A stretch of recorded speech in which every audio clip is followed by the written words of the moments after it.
I'd been scrolling through job listings online for hours, feeling the familiar frustration of a tight job market in a small town. There weren't many options here. With just 5,000 people living in this place, it seemed like every available job had been taken, or worse, disappeared by the time you were ready to apply. I was driving back and forth to college and needed something to pay the bills. Then out of nowhere, something caught my eye. A job listing for a general custodian at a local morgue. I'll be honest, the thought of working in a place like that immediately turned my stomach. The idea of being surrounded by the dead just creeped me out. But as I read the job description, something about it felt different. It didn't require interacting with the bodies or anything grim like that. It was mostly just cleaning up, making sure things were tidy. I figured, why not? A job's a job, right? So I called the next day and spoke to the guy who ran the place. Or at least I thought he was the owner. He sounded eager, almost desperate. "Come down today," he told me. "I'll show you around." I was ready in an hour. The morgue was located just on the edge of town, tucked behind an old industrial park that seemed to have more weeds than businesses. Mark, the guy who greeted me at the door, looked like he'd seen better days. Middle-aged, hair graying at the temples, but he had a firm handshake and a smile that almost seemed too polite to be real. "Jimmy, right?" he asked, as if he'd never seen me before. "Yeah, that's me," I said, forcing a smile. Mark showed me around the building, and truth be told, the place wasn't as bad as I'd imagined. The floors were old and cracked in places, and the walls had that faint smell of antiseptic that seemed to linger no matter how hard they tried to air the place out. He led me through a small hallway, past the common room, where the TV sat quietly in the corner, and into a much darker section at the back. "This is the body room," Mark said, his voice dropping. It was dimly lit, and as I glanced inside, I could make out the outlines of large metal shelves where the deceased was stored. It was cold. The kind of cold that seeps into your bones and makes you want to hurry up and leave. I didn't linger. Mark explained that I'd be responsible for cleaning the common areas, mowing the lawn once a week, and other odd jobs around the place. Nothing too tough. He also mentioned the back lawn that needed regular mowing. It was just a job, nothing more. Easy enough, right? I was on the job the very next day. Mark wasn't much of a conversationalist, mostly keeping to himself and retreating into his office. The hours passed slowly. I spent most of my shifts mopping floors, tidying up the yard, and trying to stay busy. But there were always those quiet, eerie moments, the feeling that you were being watched, that something was just off about the whole place. One night around 10 p.m., I was cleaning the floor in the common room when I heard a noise, a shuffle. I turned, expecting to see Mark, but there was no one. The silence hung in the air. I shook it off as nothing, just the creaking of an old building. But the air felt thick, like something was about to happen. I'd been working there for a couple of weeks when Mark started to open up a bit more. One afternoon, while we were eating lunch together, barbecue sandwiches from the place down the street, he mentioned that I was the first person to stick around for longer than a few days. The others had either quit or just left. He sounded so lonely when he said it, like he was genuinely trying to make a connection, but I couldn't help feeling like something was missing from his story. That night, things started getting weird. Mark, who usually didn't show much emotion, suddenly stormed out of the body room, slamming the door behind him so hard it bounced back open a little. I was mopping the floor when I caught a glimpse of him, eyes wild, face flushed. "Everything okay?" I asked cautiously. He didn't answer right away. Instead, he grunted and headed back to his office, leaving me alone in the common room. I finished cleaning, but something about the way he acted unsettled me. Later, as I was finishing up the last of my chores, I heard another shuffle. I froze, the hairs on the back of my neck standing up. It wasn't Mark this time. I walked toward the body room, my footsteps echoing too loud in the quiet. The door was slightly ajar. Hesitant, I pushed it open, and that's when I noticed something strange. The two racks furthest from the door had padlocks on them. Chills ran down my spine. What was going on? I stood there, staring at those locks, when the front door opened. Mark walked in like nothing was wrong, shutting the door behind him and locking it with a key. He barely acknowledged me. "You good?" I asked, voice shaky. "Just got caught up with the power box," he said, brushing past me. "Everything's fine." But was it? The whole place felt like it was hiding something. The air was thick with tension, and I couldn't shake the feeling that someone or something was watching me. The next night, I had to run an errand for Mark, go pick up snacks from the corner store. I hated going there so late. The place always felt deserted, like a ghost town. When I came back to the morgue, the power was out. No lights. Everything was dark. I stood there for a moment, staring at the building, trying to shake off the unease crawling up my spine. I called out for Mark, but there was no answer. The door to the body room stood wide open. I hesitated, but my curiosity got the better of me. Slowly, I stepped inside, my heart hammering in my chest. That's when I noticed the locks again. I stepped back and looked around. I didn't know what was happening, but everything about this place felt wrong. Mark came rushing in, face flushed, out of breath. "Don't go in there," he snapped. "Everything's fine. I just needed to check on some things. I didn't buy it." That night, as I prepared to leave, I felt like something was about to snap. I could feel Mark's eyes on me, watching, waiting. It was only when I reached my car that I realized I'd left my phone and wallet inside. I cursed under my breath, annoyed, but couldn't shake the feeling of dread that followed me back inside the building. The lights were off again, but this time there was something more menacing about the way the place stood silent in the dark. When I stepped in, I saw Mark peeking out through the blinds of his office. It made my blood run cold. I quickly grabbed my things and left, the nagging sense of being watched creeping along my skin. The next day, everything seemed normal again. The grass was freshly mowed, the floors spotless. But when I entered the building, I could feel it. Mark was different. "Hey, Jimmy," he said, his tone too cheerful. "You've been working hard." I nodded, but couldn't shake the feeling that I was being pulled into something deeper. I walked past him, trying not to make eye contact. He was always lurking, watching. But I wasn't sure if he was the one who needed watching most. I glanced back once more, and for a split second I thought I saw something shift in the shadows. It was late evening when I stumbled upon the job listing. I had been scrolling aimlessly, hoping for something, anything, to pop up. You see, I just moved to this tiny town a few months ago, and finding a decent job was like trying to catch a shadow. The place had only around 3,000 people, and it felt like everyone knew everyone else's business. Jobs here didn't come easy. You'd blink, and the best ones were gone before you even had a chance to apply. Then, there it was. A listing for a night custodian at a local mortuary. I'll admit the thought of working in a place like that made me feel queasy. But the job description seemed so simple, just general maintenance and cleaning, no interaction with the bodies, no gruesome tasks. I figured it couldn't hurt to call. What did I have to lose? The next day I made the call. The man on the other end, a gruff voice, sounded eager, almost too eager. "Come by now," he said. "I'll show you around." I didn't waste time. 30 minutes later, I was on my way to the outskirts of town. The mortuary was tucked away behind a patch of industrial buildings, forgotten by time, surrounded by overgrown weeds and rusted machinery, the kind of place where no one came unless they had to. I pulled up, feeling an odd mix of nervousness and curiosity. The man who met me at the door was Mark. At least, that's what he told me his name was. He looked worn, like someone who had been carrying a heavy load for too long. His hair was thinning, graying at the edges, and his clothes looked a size too big. But his handshake was firm, his smile too wide.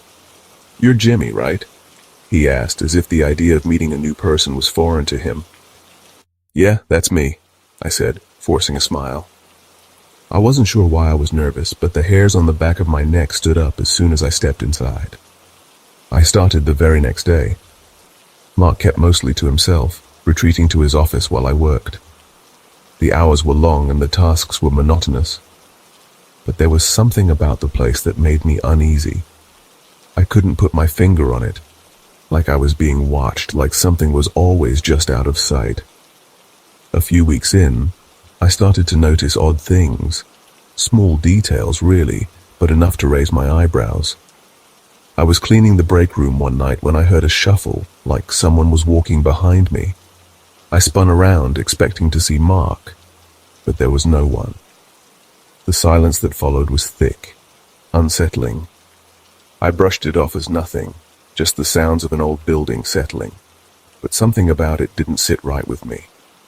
Later that week, I was having lunch with Mark, barbecue sandwiches from a local diner. He was unusually talkative, mentioning that I was the longest-lasting employee he'd had.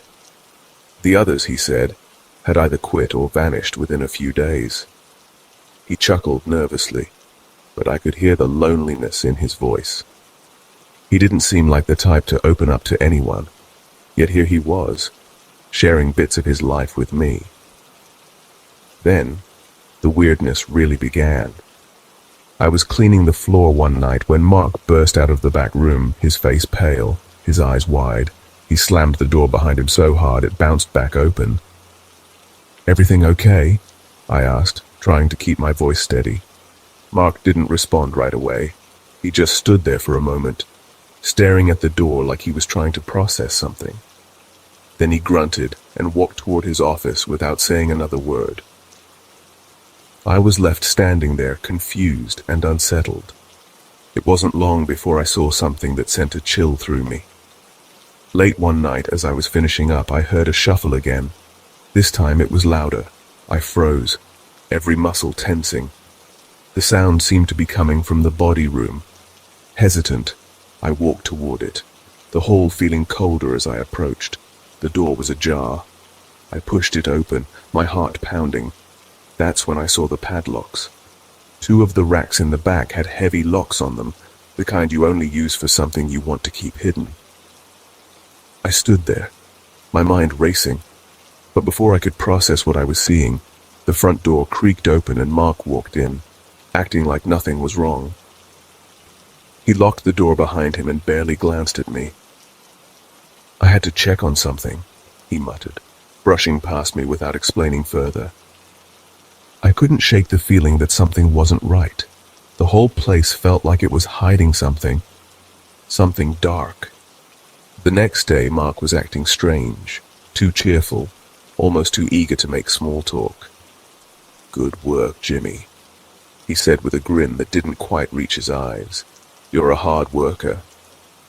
I nodded, trying to keep my unease at bay. But as I walked past him, I caught him staring at me for just a second longer than was comfortable. His eyes were filled with something I couldn't identify. Maybe it was guilt, or maybe fear. That night I had to run a quick errand for Mark, picking up snacks from the local store. It was late, and the town felt deserted. When I got back to the mortuary, the power was out. The building stood there, dark and silent. I hesitated for a moment, the hairs on my neck prickling with unease. I called out for Mark, but there was no answer. I pushed open the door, my stomach in knots. I didn't know why, but something about this place felt wrong. As I stepped into the dark hallway, I saw the body room door wide open again. This time, I didn't hesitate. I walked in, and the locks were still there, still the same, but now they felt heavier, more menacing. Before I could take another step, Mark rushed in, his face flushed and panicked. "Don't go in there," he snapped, his voice sharp. "Everything's fine. Just had to take care of something." But I didn't believe him. I couldn't.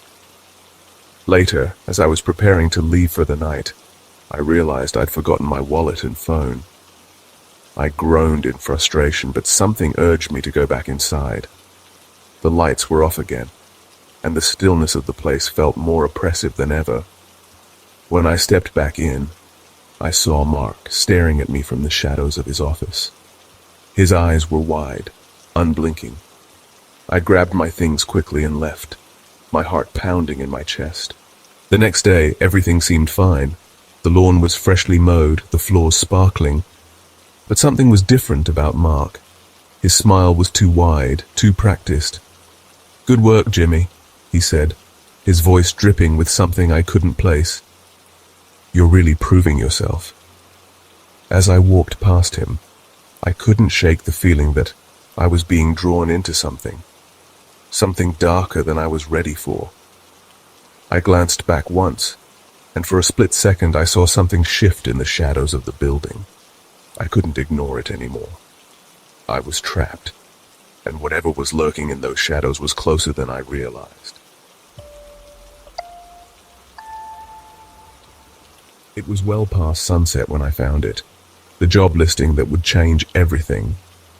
I had been aimlessly scrolling through job boards for what felt like hours, hoping for a miracle. I'd only moved to this sleepy town a couple of months ago, and despite its size, only about 2,500 people, finding a job felt like chasing a dream. Everyone seemed to know everyone else's business, and jobs were either taken by family or gone in the blink of an eye. And then I saw it. A listing for an overnight custodian at a local funeral home. My first reaction was unease. I mean, who would want to work somewhere like that? The thought of being surrounded by death, even if it was just cleaning floors and sweeping up, made my stomach turn. But the job description was simple. No interactions with bodies, general cleaning and maintenance duties. It seemed like it could be straightforward. What did I have to lose? I called the number the next morning, and the voice on the other end didn't waste any time. "Come by now, I'll show you the place," said a gruff, almost too eager voice. So I did.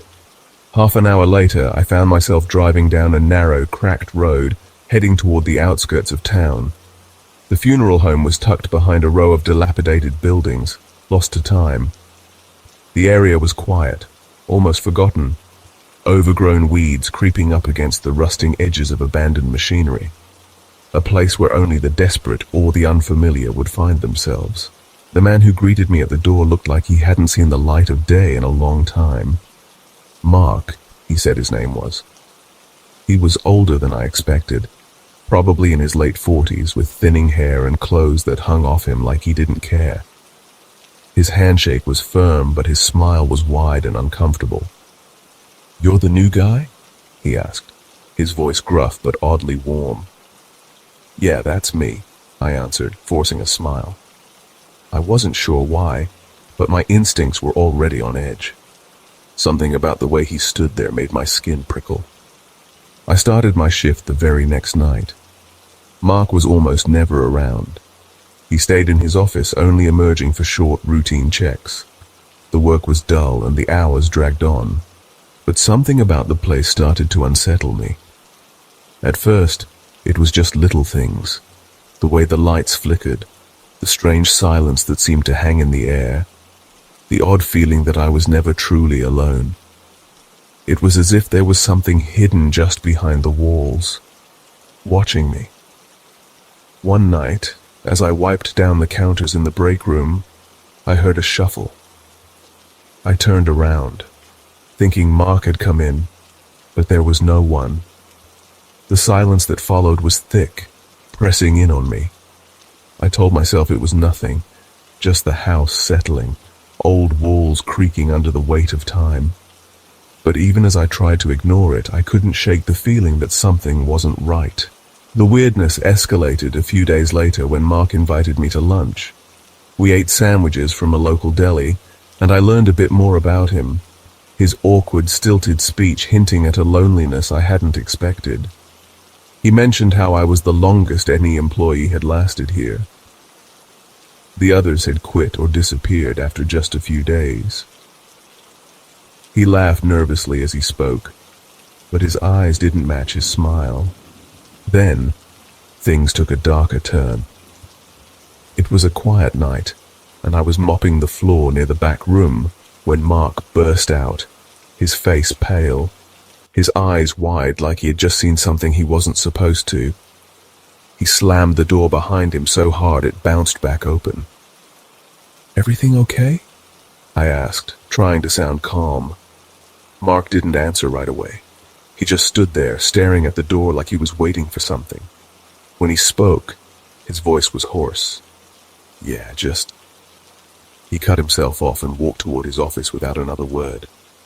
I stood there, confused, unsure of what I had just witnessed. That wasn't the last strange occurrence. One evening, while I was finishing up my shift, I heard the shuffle again. This time it was louder. I froze, feeling my pulse quicken. The sound was coming from the body room. Against every instinct I had, I walked toward the door, hesitant but curious. It was slightly ajar. When I opened it, my heart dropped. Two of the metal racks in the back of the room had large padlocks on them, thick old locks that looked out of place in a place like this. I stood there staring at them, unsure what I was looking at. Before I could process it any further, I heard the front door creak open.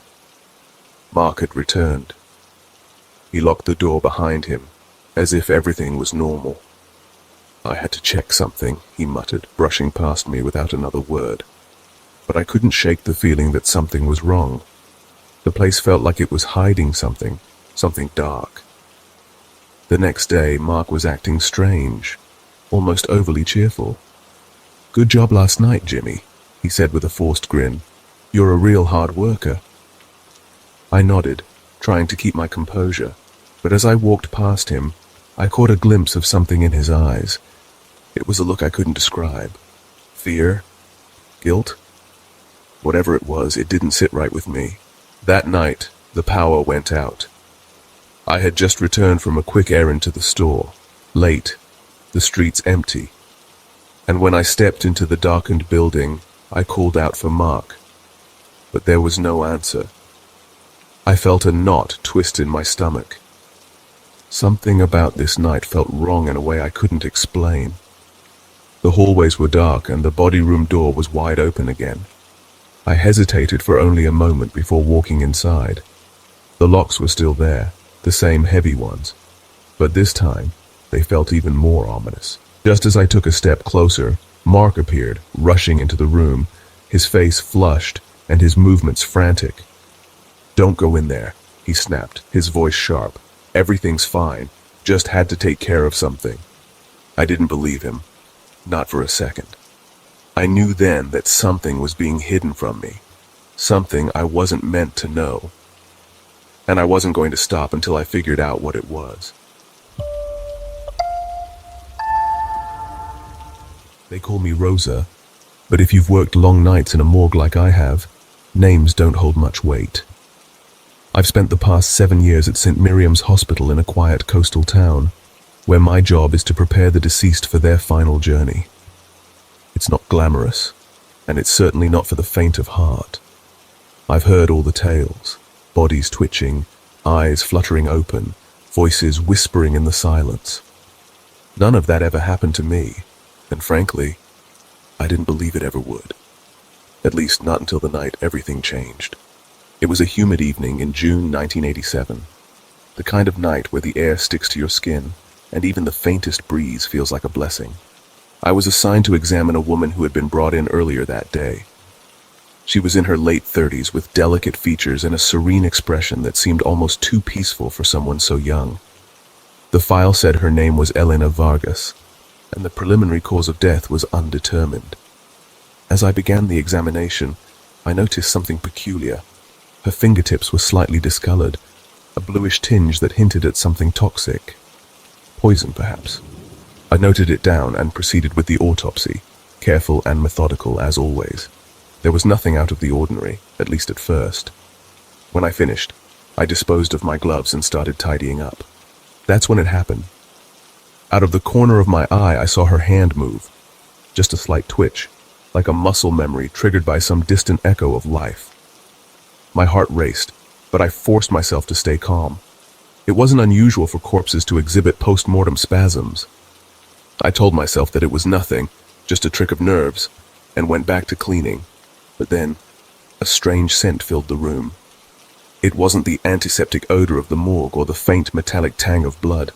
It was something entirely out of place. A cologne, rich and smoky, unmistakably masculine. The scent was so strong it made my head spin. I froze, staring at the still body on the table.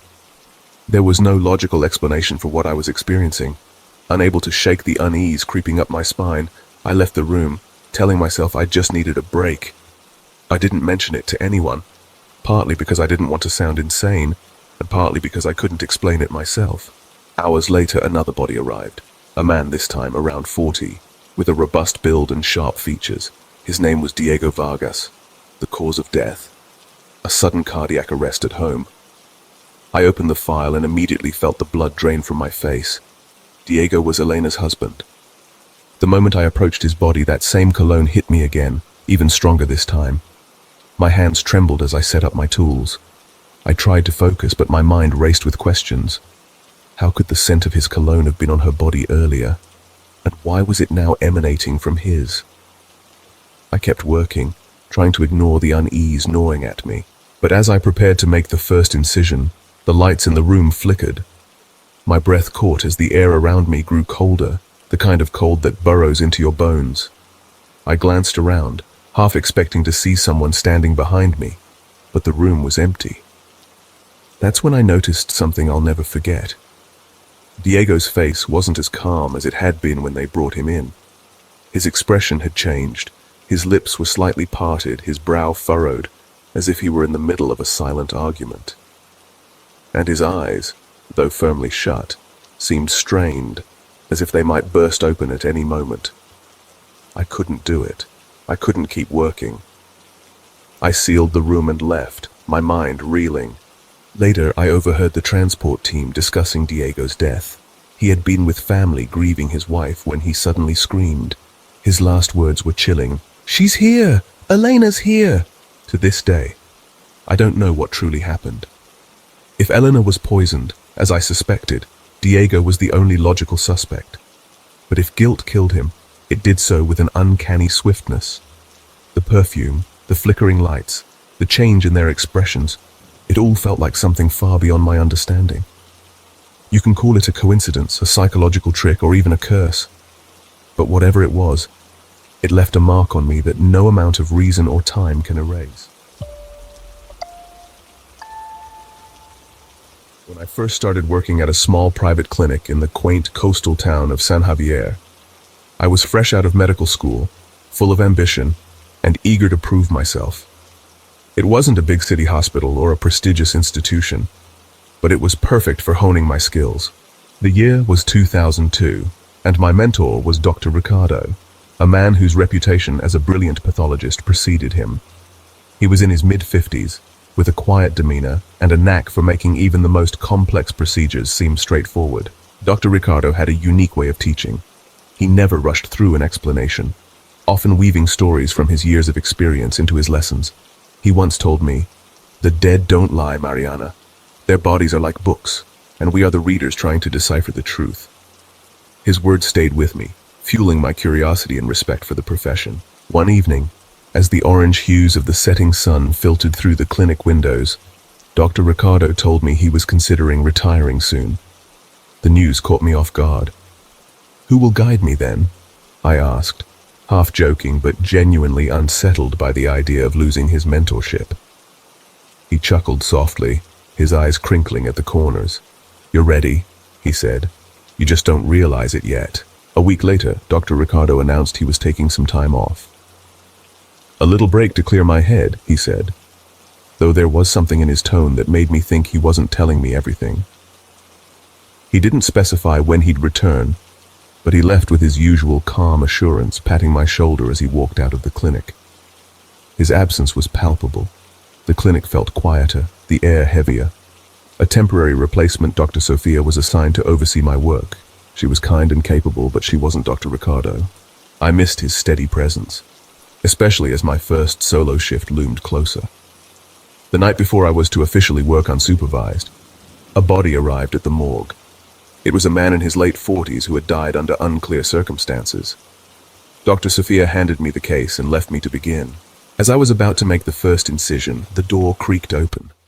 To my astonishment, Dr. Ricardo walked in, his usual composed self.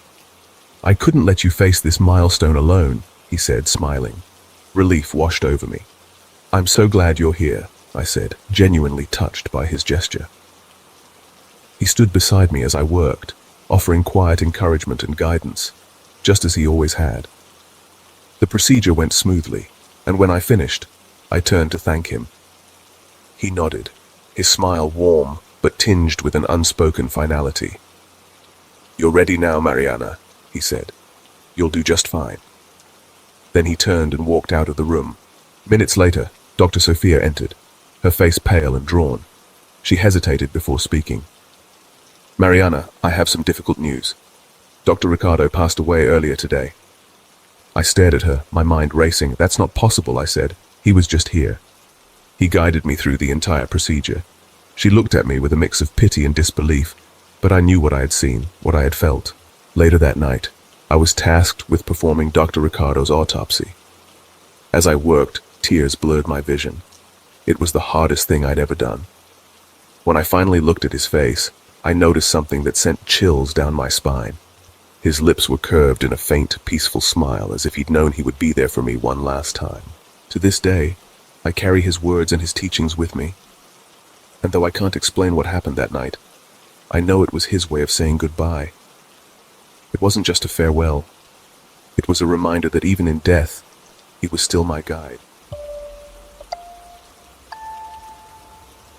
It started with an email. Simple, routine. The sort of thing that usually passed through my inbox without stirring a ripple. But this time, something about it unsettled me. The subject read, "Urgent unclaimed case full prep required." I'd been working at Hawthorne Memorial as a mortuary assistant for nearly 6 months. And while the job wasn't exactly a cocktail party conversation starter, it paid the bills and offered me a strange sense of purpose. I'm Aaron, 29 years old, painfully average in most ways. I didn't grow up thinking I'd end up working in a morgue, but life has a way of steering you into unexpected alleys. Hawthorne Memorial was an old brick hospital in the heart of Chicago, with creaky elevators and dim hallways that seemed better suited for a horror movie than modern medicine. The email had come from Dr. Florence McAllister, the senior pathologist. She was meticulous and distant, the kind of person whose presence felt heavier than her actual frame. She rarely contacted me directly, so her message felt off even before I opened it. When I arrived that evening, the hospital corridors were quieter than usual. The kind of quiet that presses against your ears, making every sound feel like an intrusion. As I walked toward the mortuary suite, I noticed the faint flicker of a light at the end of the hall, like a fluorescent bulb trying to cling to life. Inside the prep room, everything was as I'd left it that morning. Stainless steel counters gleamed under the harsh overhead lights, the faint smell of disinfectant lingering in the air. The paperwork for the unclaimed body was clipped to a clipboard on the counter. I glanced at it and felt an odd chill run down my spine. The name was missing. Just a blank space where it should have been. Age blank. Date of death blank. Cause of death, natural causes, but no additional details. Weird, but not impossible. Sometimes records were incomplete, especially for unclaimed bodies. What bothered me more was the note scrawled at the bottom of the page. Proceed with basic preservation. Deliver to viewing room 3 by midnight. I'd never seen a delivery deadline like that before. The body was supposed to be in chamber 9. I pushed the handle down, the heavy door giving way with a reluctant groan. The inside was lined with shelves, each holding a figure draped in white sheets. I found the tag for chamber 9 and pulled the gurney forward. When I peeled back the sheet, I froze. The woman's face stared back at me, not in the lifeless, serene way I was used to, but with a faint, unnatural smirk. Her lips were curled just slightly, enough to make my stomach knot. She was in her late 60s, maybe early 70s, with deep-set wrinkles and pale, waxy skin. Around her wrist was a bracelet made of black beads, with a single golden charm dangling from it. I tried to ignore the uneasy feeling crawling up my spine as I prepared to move her to the prep table. But as I placed my hand on the gurney, I swore I felt the faintest warmth radiating from her body. Impossible, I told myself, just my imagination. The procedures went smoothly at first. Cleaning, embalming. It was almost automatic for me by now. But as I worked, I couldn't shake the feeling that I was being watched. I glanced over my shoulder more than once, half expecting to see someone standing in the doorway. The air felt heavier, like it was pressing down on me. When I began stitching an incision, the lights flickered. Just a brief stutter, but enough to make my hands falter. I glanced at the woman's face and stopped cold. Her smirk was wider now, unmistakably smug, as though she knew something I didn't. I stepped back, my heart racing. "Pull it together, Aaron," I muttered to myself, trying to focus. But then the room temperature dropped sharply. I could see my breath forming clouds in front of me, and the light flickering grew more erratic. I grabbed my phone to check the time. 11:30 p.m. I needed to finish soon. As I reached for the woman's wrist to remove the bracelet, the room plunged into complete darkness. The hum of the fluorescent lights died, replaced by an oppressive silence. My breath quickened, and I fumbled for the flashlight I kept in my pocket. When I turned it on, the beam swept across the room, landing on the woman's face. Her eyes were open. I stumbled backward, nearly dropping the flashlight. My mind raced to rationalize what I was seeing. It wasn't possible. It couldn't be possible. Her lifeless gaze seemed fixed on me, and her smirk had grown into a wide grin. The flashlight flickered, and in that moment, I heard a whisper. It wasn't coming from the hallway or the vents. It was right there, in the room with me. "Aaron." I froze, every muscle in my body locked in place. The voice was faint, almost playful, but unmistakably real. I scanned the room with the flashlight, but there was nothing there. When I turned back to the body, her hand was dangling off the table, pointing toward the door. I don't remember running out of the room, but I found myself in the hallway, gasping for air. My hands were shaking as I dialed Dr. McAllister's number. She didn't answer. I called security next, managing to stammer out what had happened. By the time they arrived, the body was gone. The prep table was empty, the bracelet lying on the floor where her hand had been. Security reviewed the camera footage, but it showed nothing unusual. The body hadn't left the room. The next morning, I was called back to the hospital. A new body had been found. An elderly woman discovered in the hospital parking lot, her face frozen in the same eerie grin I'd seen the night before. Around her wrist was a bracelet identical to the one I'd seen earlier, and clenched in her hand was a black ring with a golden charm. Dr. McAllister didn't say much as she handed me the paperwork, but as I glanced at the new file, my heart sank. The name, age, and details were all blank. I remember it vividly, though I often wish I didn't. It was the early 2000s, and I'd been working as a pathology assistant in a small, understaffed clinic on the outskirts of my hometown. It wasn't glamorous, but it paid the bills, and I'd grown oddly accustomed to the quiet dread that came with working in the morgue. One chilly evening, as the sun sank below the horizon, casting the city in muted hues of grey and gold, I got an unexpected call. I'd just finished cleaning up after a routine autopsy when the secretary waved me over to the front desk. "It's urgent," she whispered, handing me the receiver. The voice on the other end was deep and authoritative. Mr. Holt, the owner of the clinic. He rarely spoke to anyone, much less called directly. I straightened up, bracing myself. "In an hour," he said, his tone devoid of warmth. "A body will be arriving, a child." My stomach tightened. It wasn't the first time we'd handled a child's body, but something about his voice set me on edge.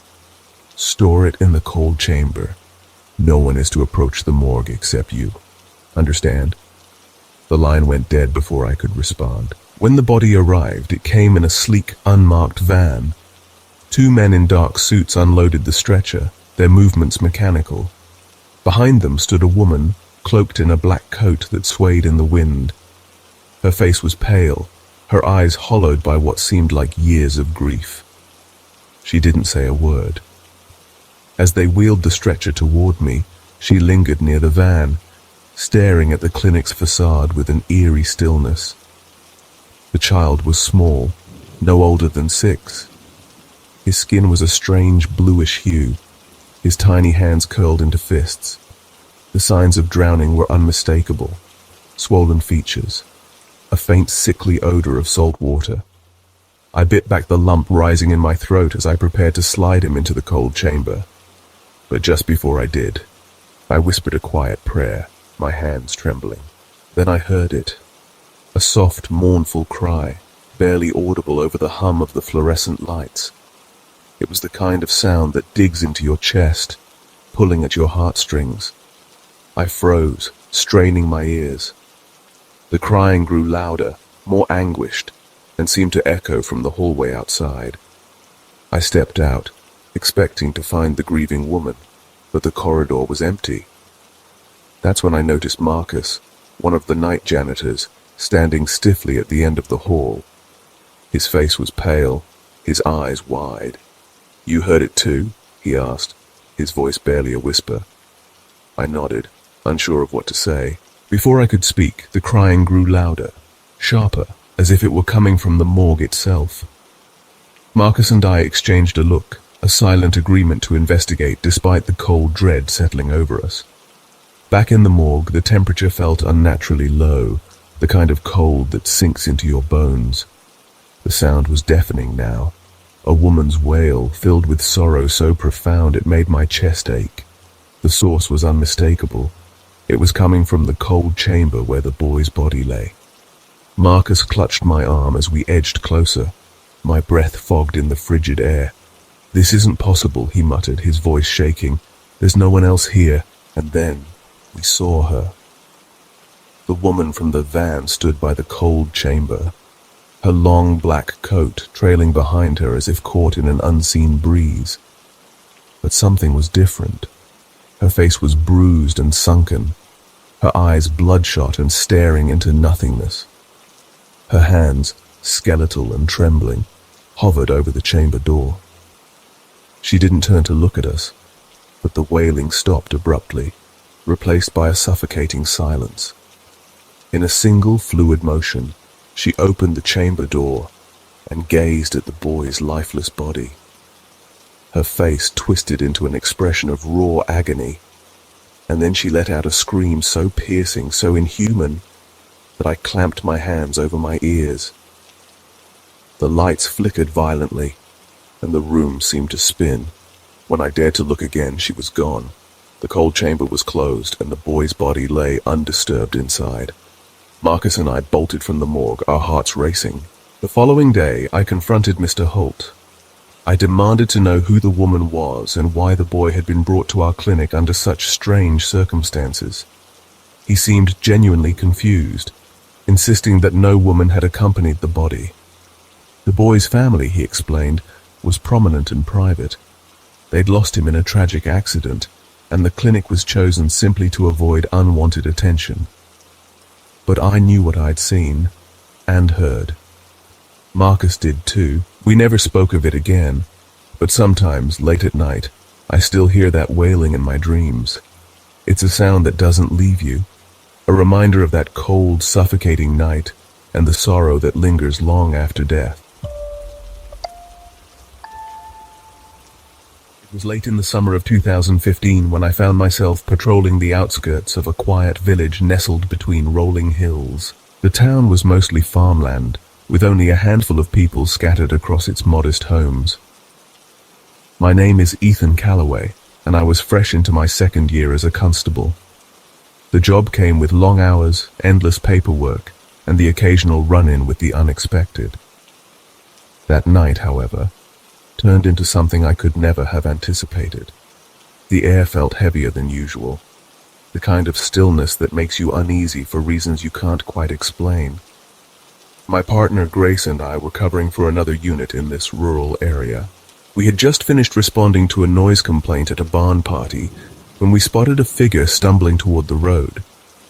At first, we thought it might have been a drunk trying to find their way home, but as we slowed the cruiser and our headlights illuminated the person, my gut twisted. She couldn't have been older than 19 or 20. Her clothes hung from her frame, tattered and smeared with dirt, and her hair was a tangled mess that looked like it hadn't been brushed in years. She waved weakly, her movements sluggish and disjointed, before collapsing onto her knees. Grace jumped out of the car while I radioed for an ambulance. Up close, her condition was worse than I thought. Her skin clung to her bones, her face pale and gaunt. When she spoke, her voice cracked like it hadn't been used in weeks. "Help. They're still in there," she whispered, pointing a trembling finger toward a dilapidated farmhouse on a hill. We exchanged a glance. Neither of us wanted to leave her, but we couldn't ignore what she said.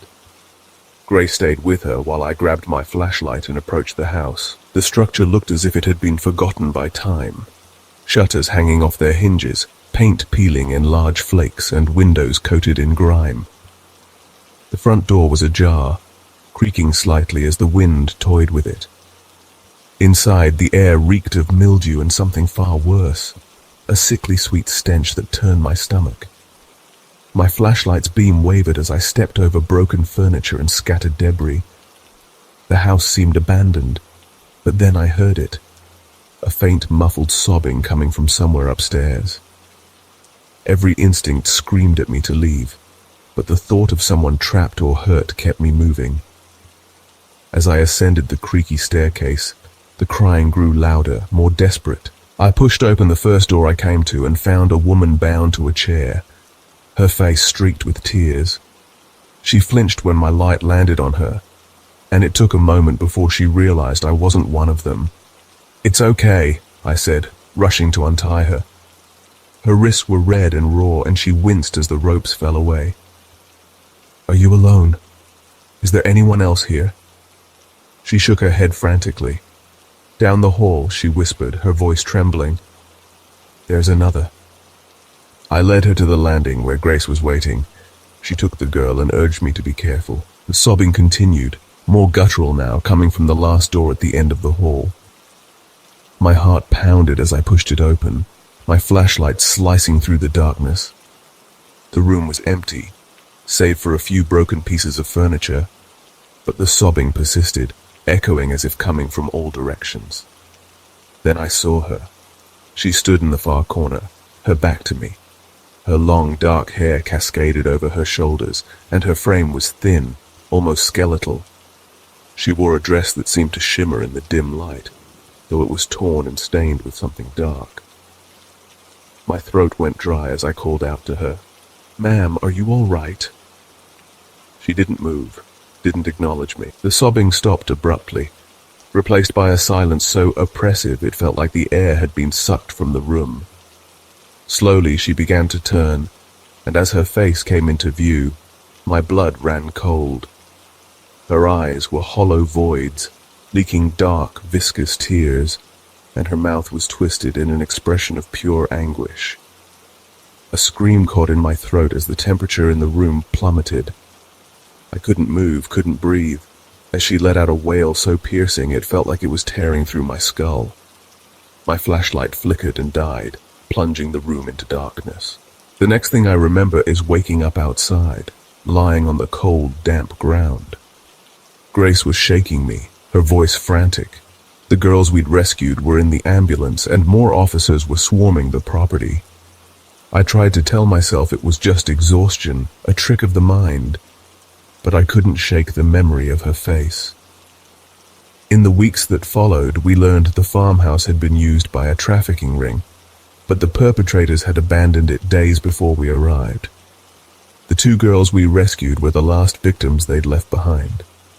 What haunted me most, though, was what the younger girl said before she was discharged from the hospital. "She's still in that house," she whispered, clutching my arm. "She cries for the ones who didn't make it." I never went back to that farmhouse, but I've heard the stories from locals who've tried to reclaim the property. They speak of a woman's wails echoing through the night, of shadows that move on their own. I don't know if I believe in ghosts, but I'll never forget the look in her eyes. And sometimes, late at night, I swear I can still hear her crying.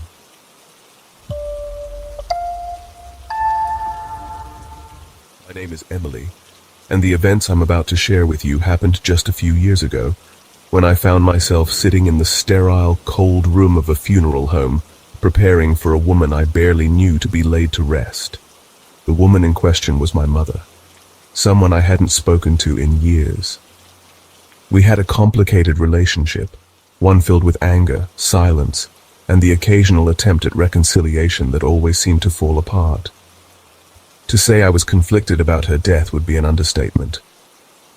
There were moments when I felt a sense of relief, and then there were moments when grief would unexpectedly hit me, making me question everything I thought I knew about her. She was always a difficult woman, harsh, demanding, and emotionally distant. She had never physically hurt me, but her words, those felt like the sharpest of knives, cutting deep, leaving scars that never quite healed. Over the years, she became more and more absorbed in a strange, almost eerie group of people who practiced all sorts of rituals and followed cryptic philosophies. Her house, once a place of comfort, transformed into something unsettling, a place where shadows seemed to move on their own, and odd noises became the norm. Eventually, my sister and I couldn't bear it anymore, and we moved away, leaving her behind in that strange, dark atmosphere she had cultivated. When I got the call, it was from my sister. "She's gone," she said, her voice trembling. "I don't know what to do, Em. I told her I'd be there as soon as I could." We met at the funeral home to make the arrangements. The funeral director informed us that Mom had been found on the couch in her living room, dead for 2 days before anyone discovered her. The cause of death was a heart attack, but I couldn't shake the feeling that something was off. I stayed at the funeral home alone for hours that evening, filling out paperwork while my sister left to care for her newborn. As the night wore on, the quiet began to feel suffocating. The building, old and creaky, seemed to come alive with strange sounds, each creak of the floorboards sending a shiver down my spine. I tried to push away the uneasy feeling that was creeping over me, but then I heard it. A voice, soft, almost a whisper, but unmistakable. It called my name. Emily. I froze, my heart racing. It was my mother's voice, or at least it sounded like hers. Slowly I stood up, my legs trembling, and walked toward the hallway from where the voice seemed to come.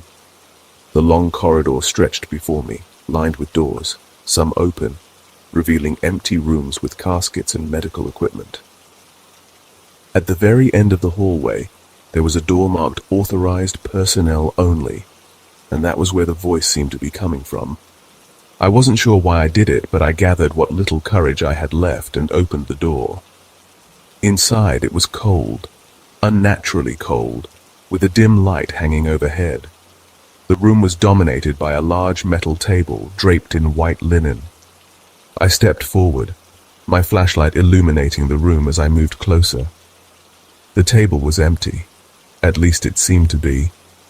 Then I saw it, my mother's body, lying motionless on the table. The sight of her, still and lifeless, made my stomach twist. But as I took another step forward, something strange happened. Her fingers twitched. My heart skipped a beat and I could feel my blood run cold. My rational mind told me it was just muscle spasms, post-mortem reflexes. But deep down, I knew that wasn't the whole story. Then, without warning, her eyes snapped open. Those cold, lifeless eyes stared directly at me, unblinking, unfeeling. I stumbled back, my hand shaking, the beam of my flashlight flickering wildly as I tried to steady it. My breath caught in my throat as her mouth moved. No sound came out, but it was clear she was trying to speak, trying to say something. I couldn't take it anymore.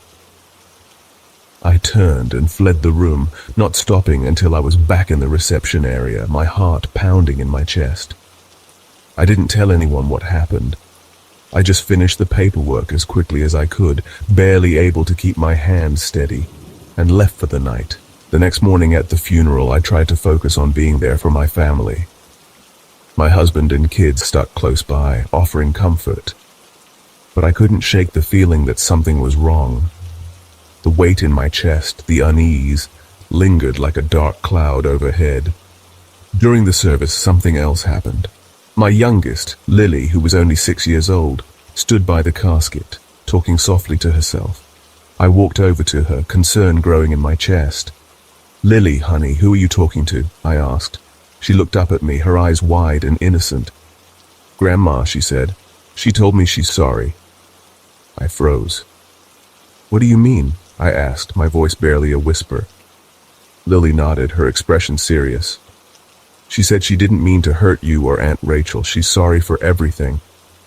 Tears welled up in my eyes as I knelt down to her level, my chest tightening with a mix of emotions. My mother had never apologized to me in life, not once. Yet here was my daughter carrying that message. A strange feeling washed over me, part peace, part discomfort. I wasn't sure what to make of it, but it felt significant, like a bridge between two worlds. I placed my hand over Lily's, pressing my fingers gently against hers. "I forgive her," I whispered, not sure if I was saying it for my mother or for myself. In that moment, I wanted to believe that somehow she had found the closure she needed. From that day on, the oppressive heaviness that had hung over me since my mother's passing began to lift, bit by bit. Maybe, just maybe, she had finally found peace, and I think I did too. It was just after dark when I found myself walking down the empty, echoing hallways of the university's medical building. My name is Andrea, and this was during my second year at the university. I was studying psychology, but the med school atmosphere, full of labs and skeletal models, always had me on edge. The building had an old historical charm, and the faint smell of formaldehyde lingered in the air, reminding us all that this was where life and death met. I had been on campus late that night with my friend Lisa, working on a project for one of our professors. He was a bit of an odd one, always buried in his own work, and tonight he was in the anatomy lab. After searching for him throughout the building, a lab assistant mentioned that he was probably busy with some recent deliveries. We didn't think much of it at the time. I wasn't a stranger to the anatomy lab. It was a cold, sterile room, and no one ever spent more time there than necessary. The fluorescent lights above flickered, casting brief shadows that made everything seem slightly more unsettling than usual. We entered the lab, which was just as I remembered. Stainless steel tables and glass cabinets filled with body parts, lifeless remains of once living people. It was the kind of place that felt too quiet, too still, and I couldn't help but feel a chill crawl up my spine as I made my way further in. Lisa, ever the curious one, immediately went off to look for our professor, leaving me alone to wait. The silence stretched on, broken only by the hum of the lights and the soft scrape of shoes on the cold tile floor. Then from the corner of my eye, I saw it. A faint glow coming from one of the refrigeration units at the far end of the room. These units were meant to preserve body parts, organs, and sometimes even full cadavers. I didn't think much of it at first. The unit had a small window, and through it I could see a dim light. Maybe it was just an old, malfunctioning bulb, but something made me look again. I saw it. Movement. A shadow, quick and fleeting, disappearing just as fast as I noticed it. I told myself it was my imagination, just the way the light was reflecting. But then it happened again. And again. The shadows grew bolder, moving inside the cold unit. Not just one shadow, but several. They crossed paths, moving in directions that didn't make sense. I felt my pulse quicken as I stared at the frosted glass. It couldn't be. I wanted to believe it was my mind playing tricks, but deep down, I felt something was terribly wrong. Suddenly, the door to the unit rattled. It started soft, like someone was tapping on the door from inside. But then it grew more violent, as if someone was trapped, desperately trying to break free. I jumped from my seat and rushed to the door, grabbing the handle with trembling hands. It was locked just as it should be, but something about it felt wrong. My heart raced as panic set in. I wasn't going to open the door myself, but I needed help. I found the campus security guard, explained what was happening, and though he seemed skeptical, he agreed to come with me. When we returned to the lab, I was relieved to see my professor and Lisa talking casually in the corner. They seemed completely unaware of the strange noises I had heard. I insisted the guard check the refrigeration unit. He unlocked it, and together, We peered inside. The unit was empty, nothing but 3 hanging body parts swaying gently, as if they had just been disturbed. No shadows, no strange movements, nothing. I felt a cold wave of confusion wash over me. I opened my mouth to speak, to explain what I had seen, but the professor cut me off, his voice tight with forced cheer. "It's nothing. Just a malfunction, probably. Don't worry about it." He ushered us out of the lab, his smile strained. Months went by, and eventually the professor stopped teaching my classes. The strange encounter had haunted me, and I knew I had to ask him about it, just to get some closure. When I finally did, he seemed uncomfortable, almost nervous. He didn't make eye contact as he spoke. "That lab," he began, his voice low, "has a long history of strange things happening. Shadows that shouldn't be there. Whispers. Even soft cries sometimes late at night. Staff and students who stay after hours, well, they know the rule. No one should be in there past 10 p.m. It's believed that the spirits of the preserved bodies haunt that room, drawn to them. It's not something we talk about much, but we know. It's been happening for years." I didn't know what to say to that. I could feel a shiver run down my spine. It was as if everything I had witnessed that night had a twisted explanation, one that made a horrifying kind of sense. The restless spirits, the shadows. I had never believed in ghosts before, but standing in that lab, seeing the way the cadavers seemed to move, I wasn't so sure anymore. After that, I made a vow never to linger around that building at night. I still attend classes, still learn what I can, but the old anatomy lab, I steer clear of it. Some things are better left unexplored, especially when it feels like the past still lingers, waiting to remind you of its presence. My name's Louis, and the story I'm about to tell you is one I've kept to myself for a long time. I used to work at a morgue in a small town in the Midwest. It wasn't a big place, just a few rooms, and a few cold, sterile floors. I'd been there for a couple of years before I started hearing the whispers. At first, I didn't believe the stories that floated around the break room or the hallways, but looking back, I wish I had paid more attention. There was this tale about a former coroner, a man everyone knew as a gentle, polite figure, a guy who made everyone feel at ease. He was the kind of person who could easily win over a room with his quiet demeanor and charm. Nobody had any reason to suspect anything was wrong until the rumors started. People said that when the night shift fell and everyone had gone home, he did things that no one could even imagine. Things so vile that even the other staff were too horrified to speak of them openly. Apparently, he desecrated the bodies. No one knew why, but it went on for years. Then, one night, someone discovered what he'd been doing. His actions were so dark that the town couldn't ignore them anymore. The coroner was fired immediately, and the whole place was in an uproar. But that wasn't the end of it. Word spread that the coroner couldn't let go of his twisted obsession. People said he came back, sneaking into the morgue under cover of darkness. The rumors were absurd, but the staff couldn't shake the feeling that something wasn't right. Then came the night that sealed the legend. They found his body in the morgue, in one of the cold storage rooms, twisted and broken beyond recognition. His limbs were bent and mangled, like they'd been crushed by some unseen force. The sound of his bones snapping as they moved his body still echoes in my mind. After that, they shut the morgue down for a while, and when it reopened, the atmosphere had changed. The other workers, the ones who'd been there before, whispered about the coroner's ghost. They told us new hires to avoid the storage rooms at night and to keep a flashlight close by. At first, I thought they were just making things up to scare the rookies. But after a few months on the job, I learned that the warnings weren't just superstition. One stormy night, I was the only one working late. The rain was pounding against the windows and lightning lit up the hallways. Everything was still when the power suddenly cut out. The emergency lights didn't kick in right away, and the whole place plunged into darkness. I called for the security guard, but there was no answer. It felt like I was all alone in that cold, empty building.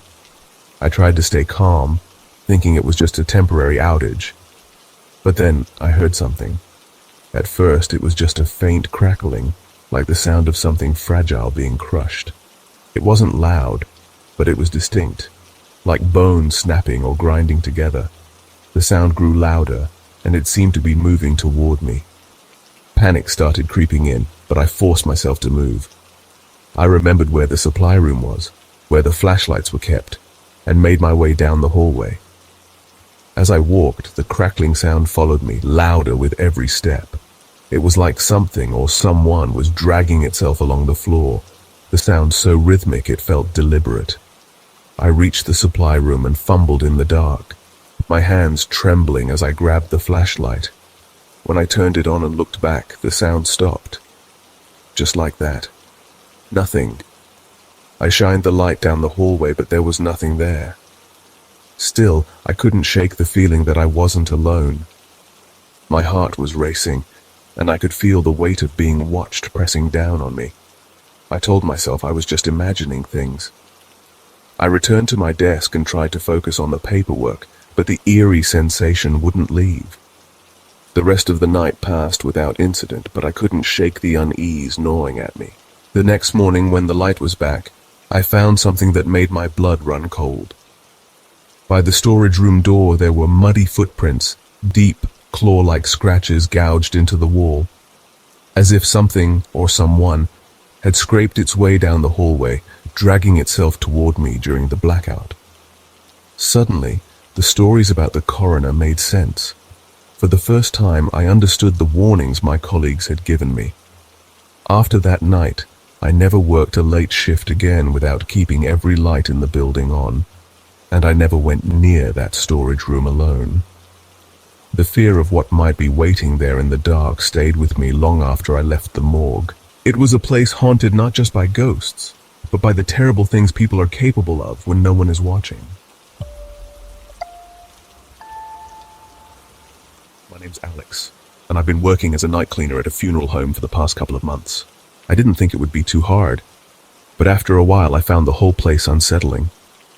Mostly the heavy air of grief that seemed to hang around like a cloud. Every evening I'd walk through the dark hallways, wiping down counters, vacuuming the floors, trying my best not to think about the fact that just a few rooms over, bodies were being prepared for viewings. It wasn't exactly a place for a good night's sleep.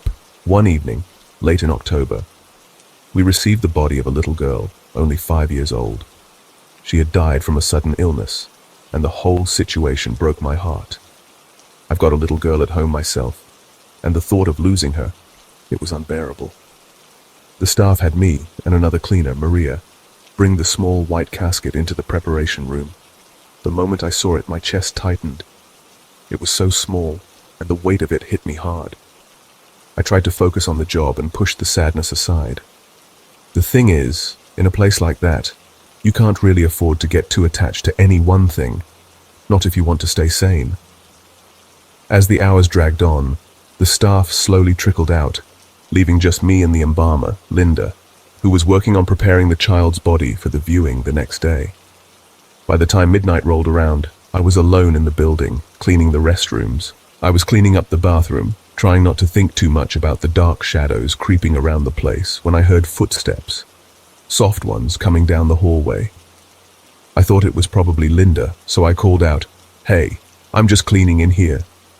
There was no answer, which was odd. I bent down and looked under the stall doors, and that's when I saw them. A pair of tiny feet, shiny black shoes and little white socks just standing there. My heart skipped a beat. I figured it must be someone's kid who wandered in. It wasn't uncommon for families to visit the funeral home with their children in tow, so I stepped out of the bathroom to check.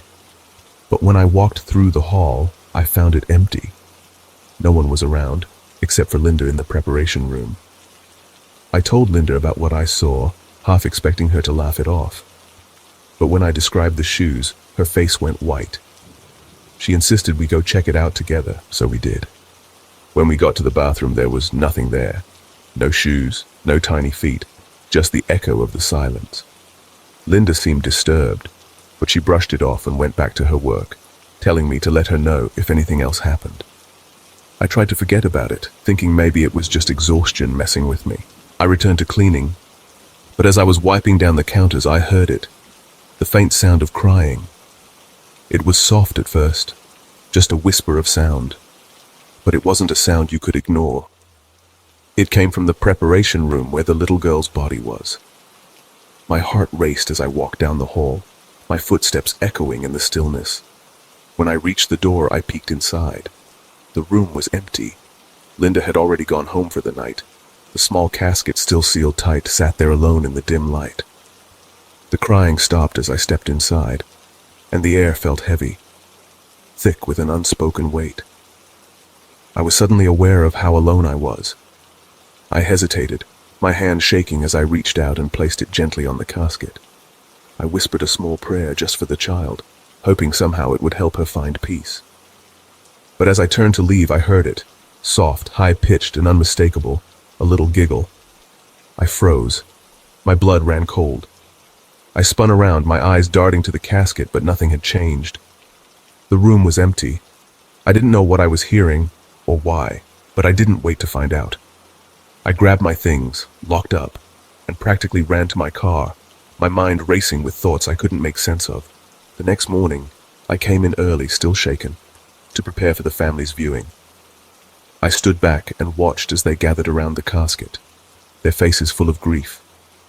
The little girl's mother was barely holding herself together, whispering over and over through her sobs. She hated the dark. She was always so afraid of being alone at night.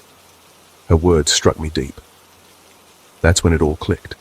The crying, the giggle, the tiny shoes. The little girl hadn't wanted to be left alone. She was just a child after all. And now she was alone in the dark, a place she feared more than anything. A wave of guilt and sadness washed over me. I had always tried to block out the weight of the job, but now I understood something about that night, something I couldn't shake. I told my wife everything that evening. She could tell it was starting to take a toll on me. I'd never really realized how hard it would be, but after that night, I knew it was time to go. A week later, I quit, but even now the memory of that child, the small shoes, the giggle and the soft cries, lingers with me. It's the kind of thing you don't forget, no matter how hard you try. Sometimes, when I close my eyes at night, I can still hear that faint laugh, echoing in the quiet of the dark. It was a cold, quiet evening when it all happened.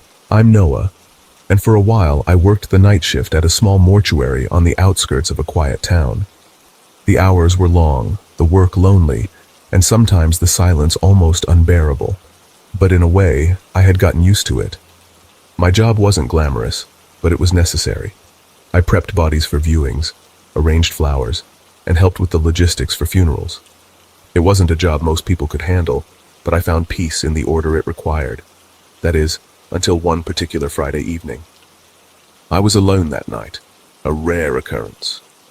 The owner, Mr. Connolly, had left to take care of some paperwork for a funeral that was scheduled the next morning. He trusted me to handle the last body of the day, a man named Arthur, who'd been tragically killed in a car crash. His family had arranged for a simple service, and the body needed to be prepped before the viewing. When the transport truck arrived, I went to the back to assist with bringing in the coffin. It wasn't anything elaborate, just a plain wooden box.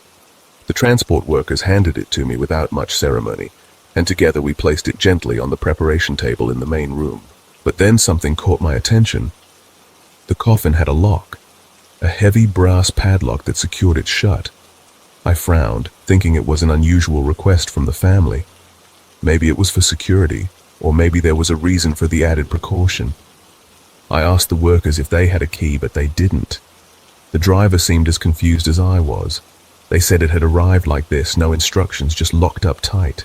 My curiosity, though, was stronger than my better judgment. I gave Mr. Connolly a quick call to get his take on it. His voice crackled through the phone, thick with confusion. A locked coffin? That's strange, he said. He told me to wait until morning to figure it out. Don't tamper with it, Noah. We'll sort it out when I get back. But I couldn't let it go. The idea of a locked coffin tugged at me, and I knew I shouldn't. but I had to see for myself. I glanced around the room and spotted a pair of large shears used for trimming floral arrangements. They weren't the perfect tool, but they'd have to do. With my heart thumping in my chest, I approached the lock and set to work.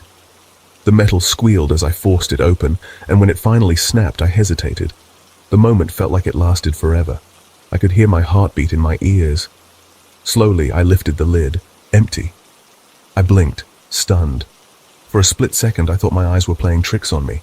I leaned in closer, peering into the coffin's interior, but there was no mistake. It was empty. My stomach dropped. Had they made a mistake? Or was there something else going on?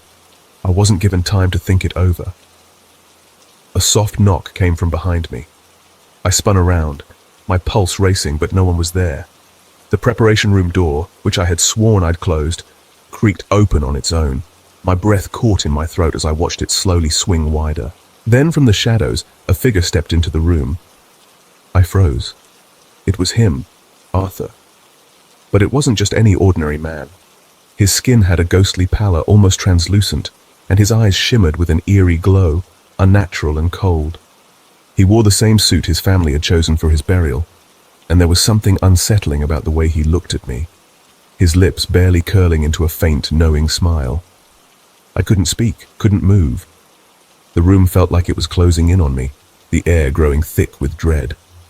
Without a word, Arthur raised a hand and pointed to the coffin behind me. His voice, low and distant, echoed in my mind. "You shouldn't have opened it." Before I could respond, before I could even take a step back, he turned and melted into the shadows. Gone. The room was silent again. My body trembled with fear. The lights above buzzed softly as I stood frozen in place, my mind reeling. I couldn't make sense of what had just happened. Panic flooded me, and I hurried to shut the coffin lid, slamming it closed with shaking hands. I didn't bother to try and lock it back up. There was no time. I grabbed my things, rushed out of the room, and fled the building. I didn't turn back. The next morning I called Mr. Connolly, my voice barely audible as I told him what happened. I could barely explain what I'd seen, but the truth was clear in my mind. I couldn't go back to that mortuary. The job had been too much for me, and whatever I'd witnessed the night before, I wasn't prepared to face it again. I resigned that same day. I couldn't bring myself to even step foot in that building one last time. Arthur's ghostly figure haunted me. The look in his eyes burned into my memory, and I still hear his words sometimes, as if they're whispered in my ear. "You shouldn't have opened it." And to this day, I can't say for sure what happened that night. I don't know if it was the exhaustion, the pressure of the job, or something far more sinister at play. But there's one thing I know for certain.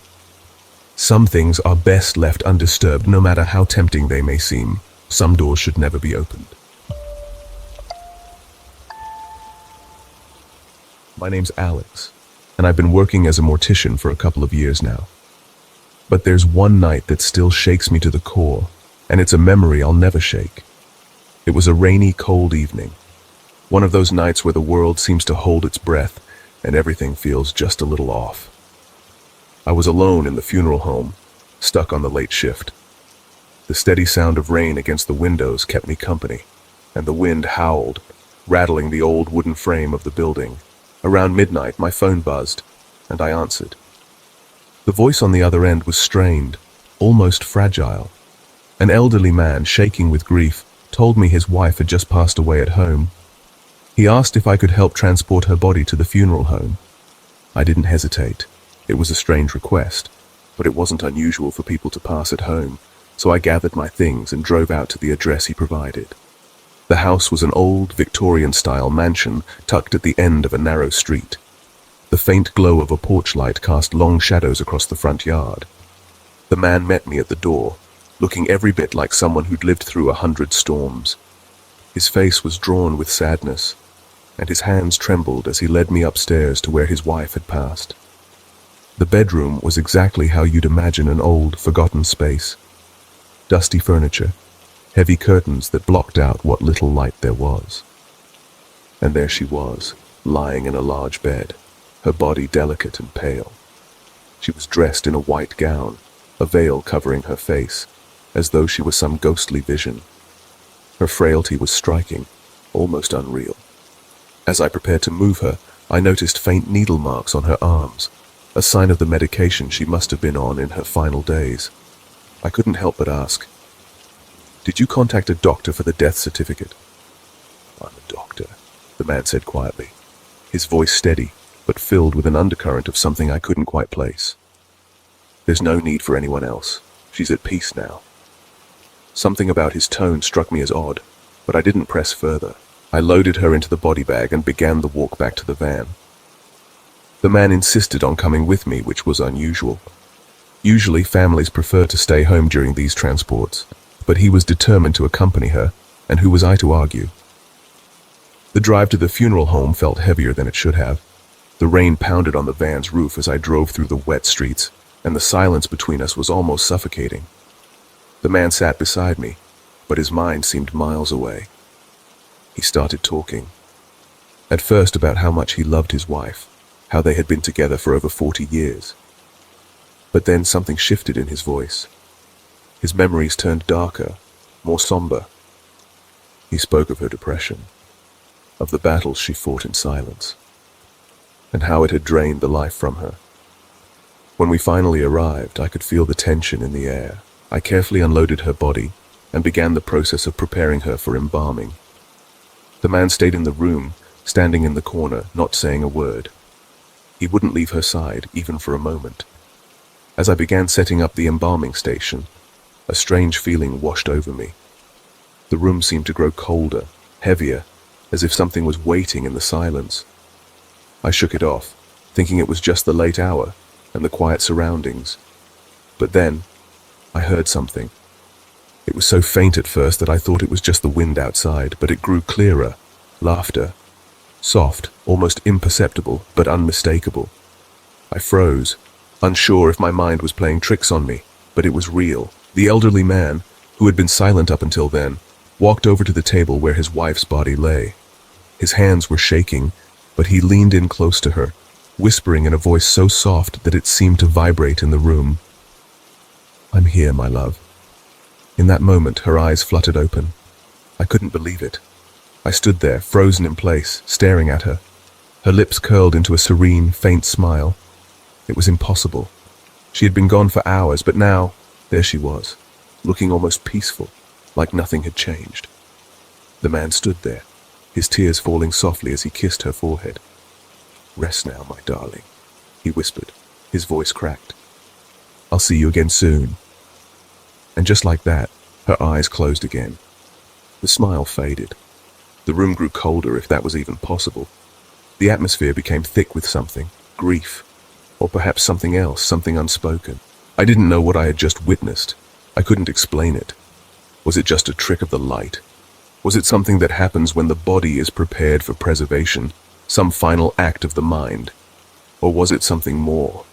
I was rattled, and I didn't sleep for days after that. I couldn't stop thinking about that moment, the way she opened her eyes, the way the room had shifted. I told myself it was probably just a combination of exhaustion and the heavy emotions of the night. But deep down I knew what I had seen. Was it her way of saying goodbye? A final moment of connection between two souls who had shared so much together? I didn't know. But I do know this. Some things, some mysteries, are better left unexplored. And that night, I learned that the line between life and death is thinner than we could ever imagine. My name's Regina, and I've never forgotten the time I worked at a funeral home. It wasn't my dream job, more of a stopgap while I was in college, but it paid the bills. It was the kind of place that on the surface was full of quiet, somber routines. But after that night, I'm not sure if I ever saw the world the same way again. I remember it was late, just past 10 p.m., and I was finishing up a final viewing for the night. I had locked the doors, turned off the lights, and started preparing to close the office when I heard the sound of footsteps. At first, I thought it was just another late visitor or someone who had stayed behind after a service. But when I turned around, I saw a man standing in the entryway. He looked out of place, dressed in a sharp black suit, the kind you might wear to a wedding or an important business meeting, but the way he stood there was off. He looked lost, disoriented even. His eyes scanned the room as if he didn't quite understand where he was. It was unsettling. "Can I help you?" I asked, walking toward him. His gaze snapped to mine, and for a moment he didn't say anything. When he did speak, his voice was soft, almost hesitant. I don't think I'm supposed to be here." I paused, not sure how to respond. "Are you looking for someone?" I asked, trying to make sense of his confusion. But he didn't answer.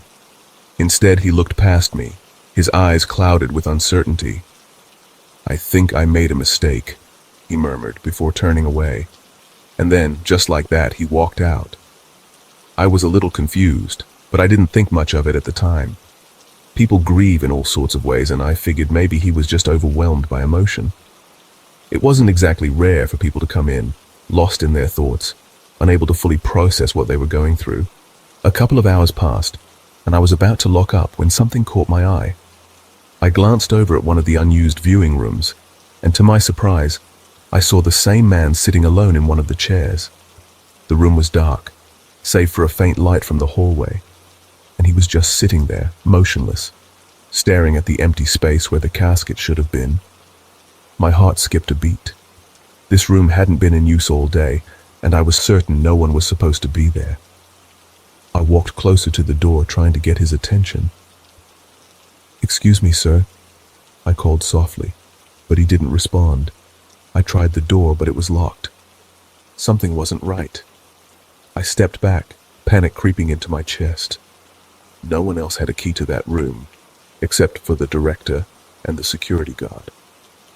I quickly went to find him, and he came with me, a look of concern on his face. When we reached the door, he told me it had been locked all day, and that it was impossible for anyone to get inside. "Are you sure someone's in there?" he asked, eyeing the door skeptically. I nodded. I had just seen the man sitting there. Together we unlocked the door, and when we stepped inside, the room was empty. No man, no chair, just the quiet emptiness. I felt a chill run down my spine, but I tried to convince myself it was nothing. Maybe it was just my mind playing tricks on me. But that wasn't the end of it. As I walked past another viewing room where a service was taking place, I noticed something strange. A photograph on the table beside the casket. My legs went weak when I saw it. The man I had seen earlier, sitting alone in the locked room, was the same person in the picture. I froze. The man in the photo wasn't just a visitor. He was the deceased. I could feel my heart pounding in my chest. One of my co-workers, who had noticed my reaction, looked at me with concern. "Are you okay?" she asked. I could barely speak, but I managed to explain what had happened. Expecting her to brush it off, I was shocked when she simply nodded and said, "You're not the first to see something like that here." She told me that many employees had experienced odd occurrences at the funeral home. Shadows in the halls, whispers in the dark, even full apparitions of the deceased. She believed that some souls got stuck, caught between worlds, not ready to move on. I didn't stay long after that night. I finished out the few remaining months, but every time I passed those empty rooms, I couldn't shake the feeling that something was watching me. And every so often, when I was alone, I'd hear something, a faint whisper, a soft shuffling sound, and my heart would race. But nothing ever came close to that night. It's funny, isn't it? How places like that can change you. They make you question everything, and nothing feels the same afterward. I don't work there anymore, but I can't forget what I saw. I can't forget the man in the suit, who wasn't quite ready to leave. And if you ever work late in a place like that, I wouldn't be surprised if you meet someone who isn't quite ready either. My name's Rachel, and I've worked at the Ashford Funeral Home for almost 5 years. If you asked me about my job, I'd tell you it's one of those things you learn to handle, part of the routine.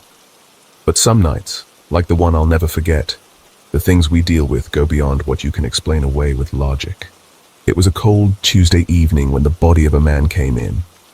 His name was Sam, just 29 years old, and he had passed away in a horrible car accident. They said his injuries were so severe that the doctors barely recognized him when he arrived. His body was badly bruised, and his face, Well, it didn't look like him anymore. His family, heartbroken, asked us to do whatever we could to make him presentable for the viewing the next day. I was working that evening with a new intern, Chris. He was young and a little nervous, but eager to learn. That night, though, both of us were going to learn something we never expected. The building was quiet, almost too quiet. As I was setting up the embalming room, gathering tools, and getting ready to prepare Sam's body, I heard the faint sound of footsteps coming from upstairs. It was strange. There wasn't anyone else in the building at that hour, and I'd checked all the rooms before. "I'll go check it out," I told Chris, trying to keep my tone steady. Maybe it was just the wind or the old building creaking. I climbed up to the second floor where the bodies are temporarily stored before they're prepared. The room where Sam lay was dark, except for the dull, flickering lights from the hallway. I was alone in there, but as I turned to leave, something caught my eye. On the floor, tucked between the cabinet and the wall, was a small teddy bear. It was out of place. We never allowed personal items in the prep rooms unless they came from the family. I glanced around but didn't see anything that could explain how it ended up there. I picked it up and placed it on a nearby counter, then headed back downstairs to finish prepping Sam. When I started working on him, there was a strange feeling in the air. It wasn't a bad feeling, but a weight, like the room was holding its breath.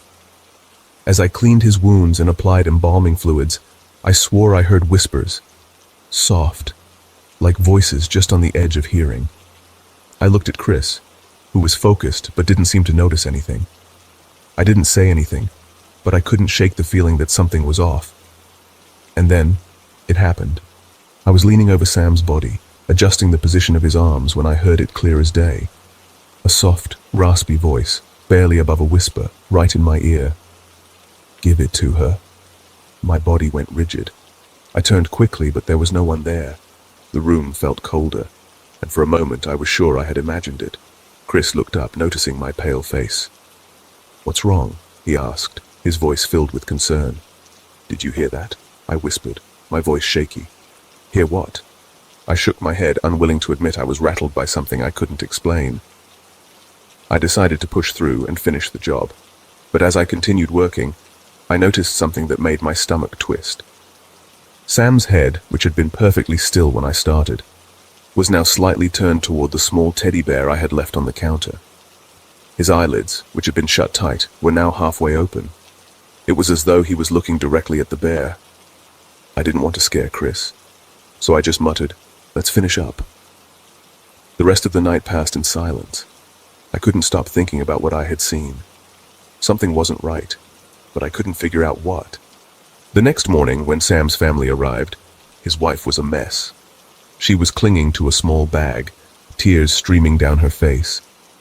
She explained to the funeral director that Sam had recently bought a teddy bear for their daughter Emma to give to her as a graduation gift. Emma had just finished kindergarten, and Sam had been so proud. But the bear was nowhere to be found when the hospital released Sam's personal effects. I felt my heart drop to my stomach. I excused myself, trying to hold it together, and went to retrieve the bear from the prep room. When I handed it to his wife, her face went pale. She clutched the bear to her chest, sobbing. "That's it," she whispered. "That's the one he bought for her. It's the last thing he wanted her to have." I stood there, completely stunned, not knowing what to say, but curiosity got the better of me, and I asked the security guard to check the surveillance footage from the night before. It was grainy and barely visible, but what I saw made my blood run cold. A shadow moved through the room where Sam's body had been, pausing by the counter where the teddy bear had been placed. The shadow lingered for a moment before disappearing down the hall. There was no explanation for it, no person, no logical reason for what I was seeing. But I knew deep down what it meant. That bear had been returned to its rightful place by Sam somehow, some way. His spirit had lingered, ensuring that his final gift reached the daughter he loved so much.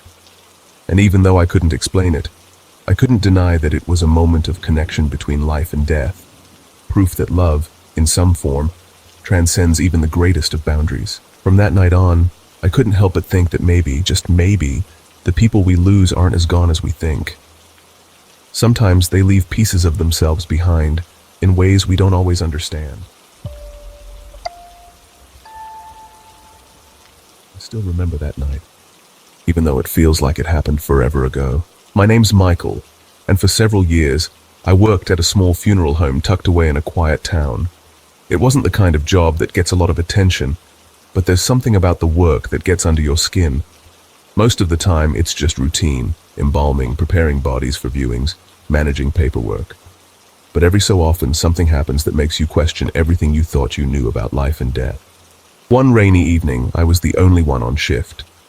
It had been a slow day, and I was tasked with preparing the body of an elderly man who had passed away in his sleep. He'd lived a long life and was well known in the community. Everyone spoke of him fondly, especially about his devotion to his late wife, who had passed away several years before. It was a quiet, peaceful death, a stark contrast to some of the more violent cases I dealt with over the years. I brought his body in from the cold storage, careful with each step. He looked almost peaceful lying there as if asleep. The embalming process was uneventful, no strange occurrences, no unusual feelings. The whole time I couldn't help but think about how calm he seemed. His face was relaxed, almost as if he was smiling in his sleep. Maybe it was just my imagination, but the thought of a man like him passing peacefully comforted me, especially considering the troubled lives I had seen pass through that place. Once the embalming was complete, I dressed him in a simple but elegant suit, just as the family had requested. They had also asked for a small Bible to be placed on his chest. I carefully arranged it and made sure the casket was just the way they'd want it. I set the scene in the viewing room, adjusting the lighting so it was soft but still enough to show the man's face clearly. Everything looked perfect, almost serene. With the room ready, I decided to take a short break. The funeral home was eerily quiet, except for the sound of rain against the windows and the soft hum of the air conditioning. I sat in the office trying to relax, but then I heard something. It was faint at first, a creaking sound, like a door opening. I frowned. The door to the viewing room had been closed tightly when I left it. I could have sworn I locked it. I grabbed a flashlight, my heartbeat picking up pace, and walked down the narrow hallway toward the viewing room. The door was cracked open just a little, just enough to make me nervous. With a quiet breath, I pushed the door open and stepped inside. What I saw made my blood run cold. The casket that had been closed when I left was now open, the lid slightly ajar. I froze, unsure of what to make of it. I'd been the only one here, and I hadn't heard anyone else come in. My mind raced with possible explanations. Maybe I hadn't closed it properly. But that didn't explain the sense of dread creeping over me. I walked toward the casket, the light from my flashlight flickering over the man's still form.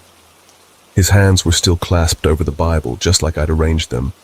His face looked the same, serene, peaceful. But then I saw it. His lips, those lips that had been relaxed moments before, now seemed to curl ever so slightly into a smile. I blinked, my heart hammering in my chest. No, this can't be happening. I took a step back, trying to calm myself. Maybe I'd misremembered his expression. Maybe I was tired. But the smile was undeniable. As I stood there, frozen, the lights overhead flickered, casting long, haunting shadows across the room. The smile seemed to grow larger in the dim light, as if it were mocking me. I stepped back, breathing heavily, trying to shake off the sense of dread crawling up my spine. And then it happened. His eyes that had been shut tight during the embalming, slowly opened. They didn't just open. They seemed to focus directly on me. I staggered back, barely able to breathe. His lips parted slightly as though he wanted to speak, but there was no sound. Panic took over and I bolted out of the room, locking the door behind me. I collapsed on the floor in the hallway, my heart racing and my hands trembling. What had just happened? Had I imagined it all? I tried to tell myself that I was just tired, that I needed to take a step back, but something deep inside me felt wrong. The hours dragged on, and eventually another staff member arrived to take over the shift. I knew I couldn't avoid the room forever, so I gathered what little courage I had left and walked back to the viewing room with him. I expected to see something, anything, that would confirm what I had witnessed. But when I opened the door, everything was normal again. The casket was closed, his eyes were shut, and his expression was peaceful, just like before. I didn't know what to make of it. Maybe it was exhaustion, or maybe I'd imagined it. But I couldn't shake the feeling that something had happened that night. Something that went beyond explanation. Even now, I still think about that smile. Was it just a trick of the light? Or was it something else? Something that shouldn't be explained. I'll never know, but the memory of those eyes staring at me, and the smile that never quite reached them, still haunts me. I wish I could say I've made peace with it, but I haven't, and I don't think I ever will. I've been working as a morgue assistant for a few years now, and I still remember that one night like it happened yesterday. It's not something I talk about much. Who would believe me? Even now it feels like some twisted dream. But it wasn't. It was real, and it still haunts me. The morgue isn't a glamorous place, and it's not a place for the faint-hearted. You'd be surprised how many people think we just deal with quiet, peaceful souls. But the truth is, most bodies that come through those doors come from tragic, horrifying situations, accidents, crimes, suicides. Some of them even come with a backstory that makes you question the kind of life they led. Some were good people and some weren't. But I'll tell you this, I never thought much about the dead, not until that night. It was a Saturday, late in the fall. A terrible accident had happened on the freeway. Multiple cars, a pile-up, so many bodies. I was the newest assistant on the floor, so I was sent up to the upper rooms to handle some of the less urgent cases, away from the chaos below. It didn't seem like much of a task, just checking over a few bodies that had already been processed, making sure their records were up to date. But the quiet of that place gets to you. There's a stillness that wraps around you, and it's suffocating, almost like the silence is waiting for something to break it. I wasn't even halfway through my shift when I decided to grab a snack in the break room. The place was practically deserted except for my 2 co-workers downstairs in the reception area.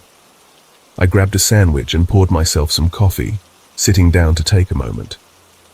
That's when I remembered I had a question for one of my colleagues about a specific case in the basement. I figured it wouldn't take long, so I made my way down to the lower level. As I descended the stairs, I heard my name. It was clear as day, echoing off the stone walls. Liam. Liam. 3 times, faint but distinct. My stomach twisted. I thought it was a bit odd, but I shrugged it off, assuming one of my colleagues was calling me for something trivial. I was sure it was just them messing around, trying to get my attention, but when I stepped into the basement, the place was silent. Dead silent. The dim lights buzzed overhead, casting long shadows across the room. 6 bodies were covered with white sheets, lying on their metal gurneys. No one else was around. I stood there for a moment, scanning the room. I was sure I'd heard someone call my name, but there wasn't a soul in sight. I thought maybe I was just hearing things, exhaustion messing with my mind. But then I heard it. Laughter, faint but unmistakable. It came from the reception area, and it sounded like one of my co-workers was pulling a prank. It was something they did all the time, especially to rookies like me. I wasn't going to let them get the better of me, though, so I decided to climb halfway up the stairs and catch them in the act. I checked every corner, every storage closet, but there was no one. It was just me and the walls. I felt a chill run through me, but I brushed it off. Maybe it was nothing. Maybe I was just being paranoid. I decided to finish what I came down to do, but then it happened again. I heard the laughter, louder this time, and coming from one of the bodies. My heart skipped a beat. I turned, frozen for a moment, and stared at the sheet covering the corpse. There was a slight movement, like something was shifting under the fabric. My mind raced. Maybe it was a rat or some other animal, something harmless, but something told me that wasn't the case. My legs felt heavy as I slowly walked toward the body. I pulled back the sheet, expecting to see nothing more than the remains of a mangled corpse from the crash.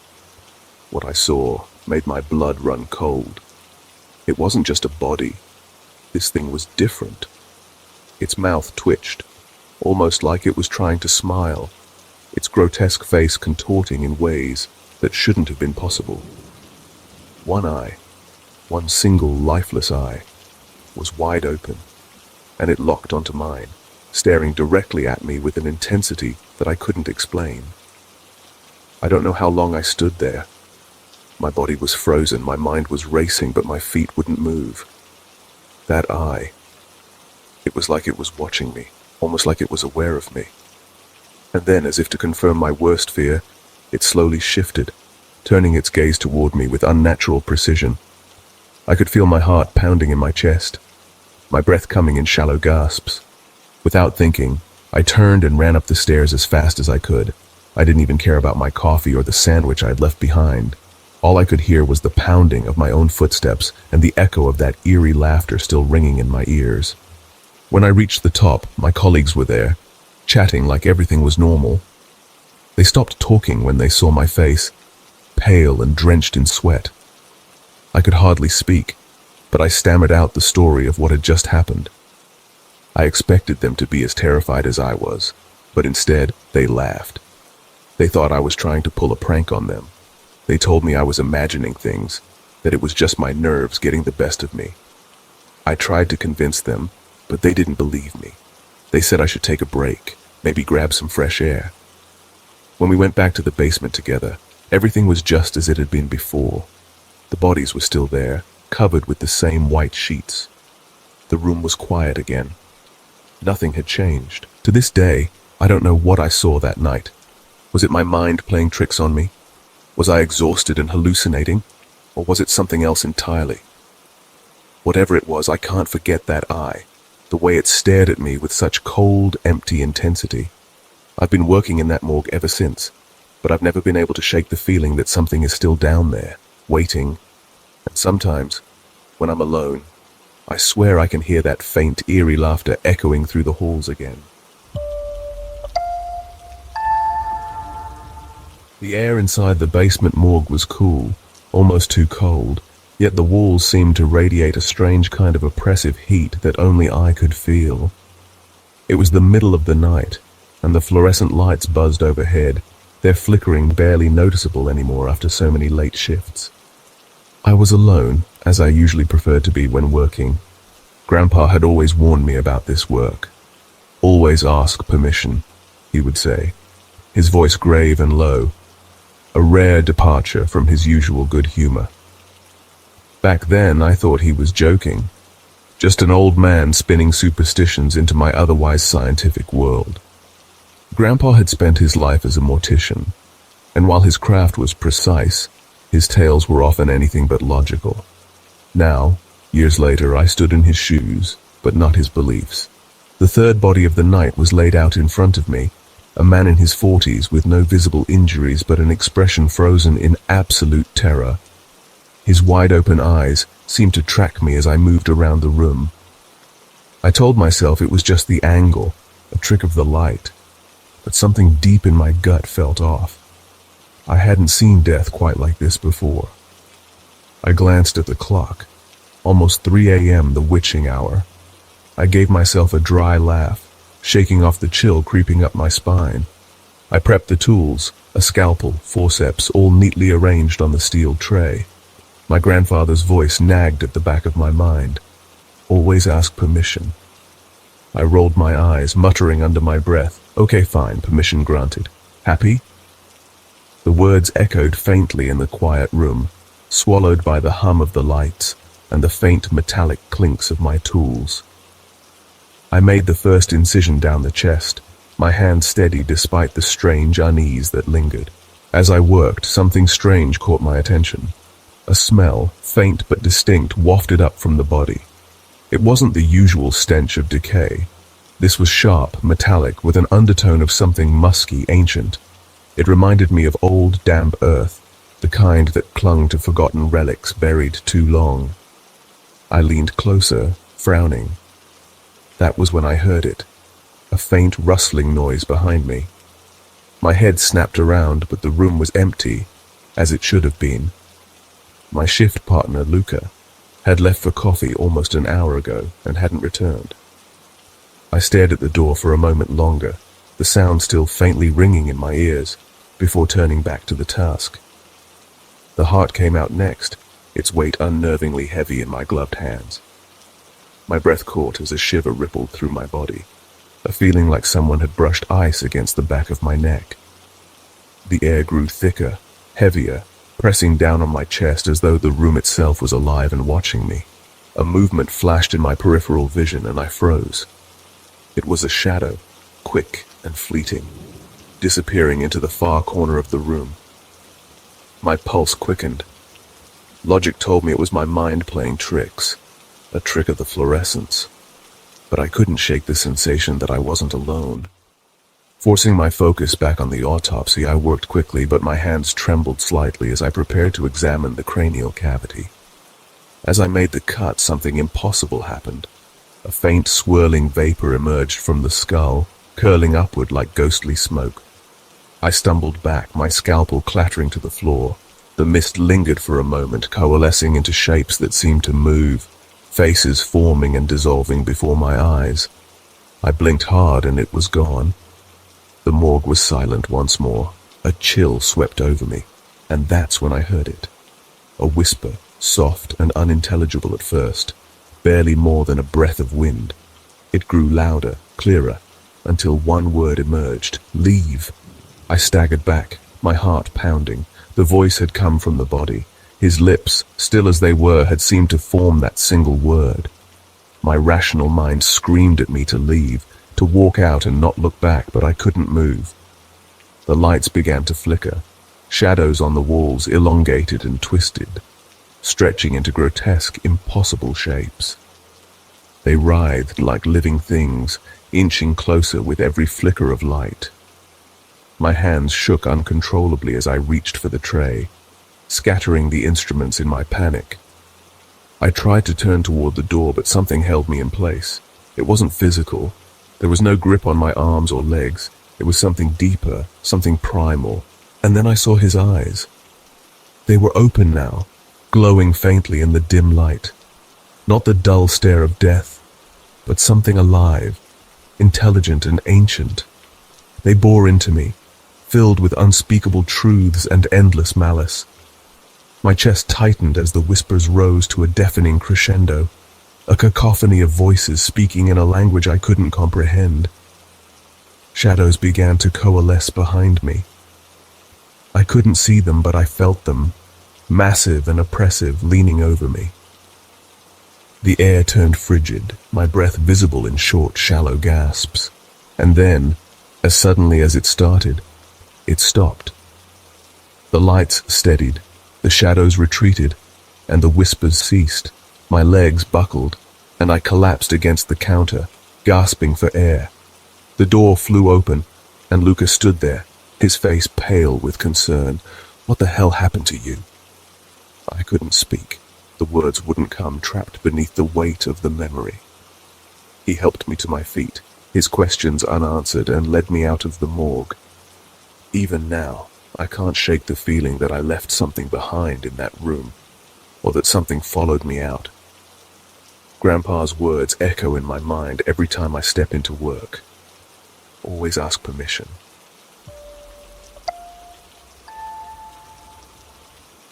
As a forensic pathologist, death became my constant companion. It was as familiar to me as my own breath, a shadow that lingered in every corner of my life. I'd seen it all: charred bodies, mangled forms, and those who simply slipped away. My work required a cold, clinical detachment, a necessary shield against the horrors I encountered daily. But all that changed one night, when I broke the one rule I'd always dismissed as superstition: never touch the sweat of the dead. Those words, given to me by Dr. Hayes, my mentor and the man who trained me during my residency, were not something I thought much of. He was a stern, gruff man who had spent decades surrounded by death, and his voice always grew soft and almost reverent when he spoke of this rule. The dead have their own secrets, he'd say, and some things are better left untouched. I used to think it was just the rambling of a man who'd spent too many years alone in the morgue. But that night, I learned how wrong I was. It was late, the last body to arrive after a long and grueling shift. A middle-aged man found in a back alley, his cause of death listed as unknown. There were no external wounds, no signs of foul play, nothing to explain what had happened. Yet his face was locked in an expression of pure terror, his mouth frozen in a silent scream, his eyes wide open and bloodshot. Thing that caught my attention the most, though, was the sheen of sweat that still clung to his body. Even though he'd been dead for hours, it was thick, dark, and sticky, almost like tar. It shouldn't have been there. In a cold morgue, the moisture should have evaporated, leaving behind only a corpse. But it was still there, glistening unnaturally in the harsh light. Against my better judgment, I leaned closer, my curiosity piqued by something that defied logic. I should have worn gloves, followed protocol, but something about that sweat. It seemed to draw me in. I touched it. The moment my fingers made contact, a sharp, freezing sensation jolted through me. It wasn't just cold. It felt like my hand had plunged into ice, like the kind of chill that creeps into your bones and lingers. I recoiled, but not before noticing the pale, numb tips of my fingers. It was as though the skin had turned to stone. And yet the sensation didn't fade. It spread deep into my arm, making the pain throb like a dull ache, as if my entire body was freezing from the inside out. At first, I tried to rationalize it. Maybe it was some rare chemical substance, something the body had secreted in response to stress or some unknown condition. But as I inspected the body further, I couldn't shake the feeling that something much darker was at play. Then the lights flickered. A cold breeze swept through the room, and I felt the air thicken, like something was pressing against me. A voice in my mind screamed to stop, but I couldn't tear myself away from the body, from the sweat. The next day, the consequences of that fateful touch began to manifest. The numbness in my hand spread up my arm, like vines creeping under my skin. Dark veins formed, twisting and curling beneath my pale flesh, creating an almost unnatural pattern. I couldn't feel the affected areas, just a cold void where my senses should have been. Panic set in as I realized something was horribly wrong. I dug through the records, trying to find any clue that would explain what was happening to me. That's when I found a note hidden beneath all the official reports. It simply read, "Avoid direct contact with bodily fluids. Possible contamination. No further details." It wasn't much, but it was enough to send chills down my spine. What had I touched? What had I allowed to get inside me? Days passed and my condition worsened. My skin took on a sickly pallor, almost translucent, and the veins kept spreading like they had a mind of their own. At night I began hearing whispers, low, unintelligible voices that seemed to come from the very walls of my apartment. I'd wake up in a cold sweat, not mine, but the same sticky, dark substance that had coated the man's body. It clung to me like a second skin, suffocating, drowning me in cold dread. When I stumbled into the bathroom and looked in the mirror, I barely recognized myself. My face was gaunt, hollow. The black veins pulsed beneath my skin like they were alive. I knew then that I wasn't just sick, I was being consumed. In a desperate attempt to find a solution, I sought out Dr. Hayes. Though he had retired years ago, he still lived quietly in a small house outside the city. When I showed him my arm, his face drained of color. "You touched it," he whispered. "You touched the sweat." His voice trembled as he explained that some bodies, those who had died in violent or unexplained ways, carried a residue of their final emotions, fear, anger, terror. It wasn't just biological sweat. It was something much darker, something that clung to the living, seeking to pull them into the same fate as the dead. It wasn't just inside me anymore. It was becoming me. Dr. Hayes told me of an ancient purification ritual, one that might work, but came with great danger.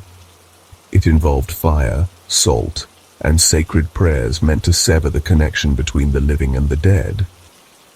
With his help, I prepared the ritual, my only hope that it would stop the corruption within me.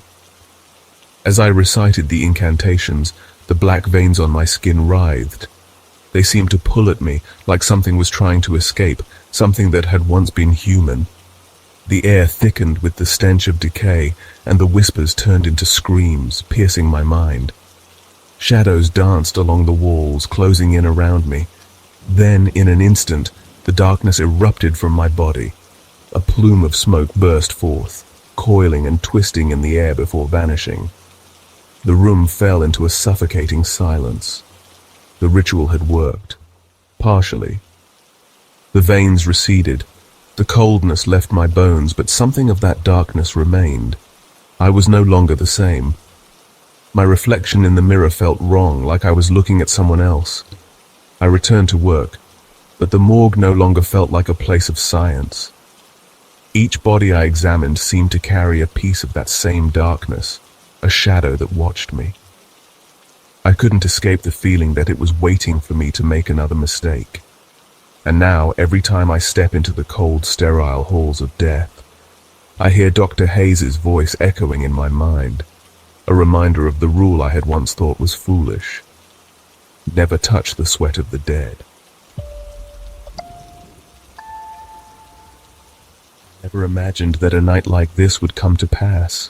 I've spent more than 2 decades as a forensic pathologist, working through every imaginable death, suicides, homicides, accidents, anything that could happen to a body.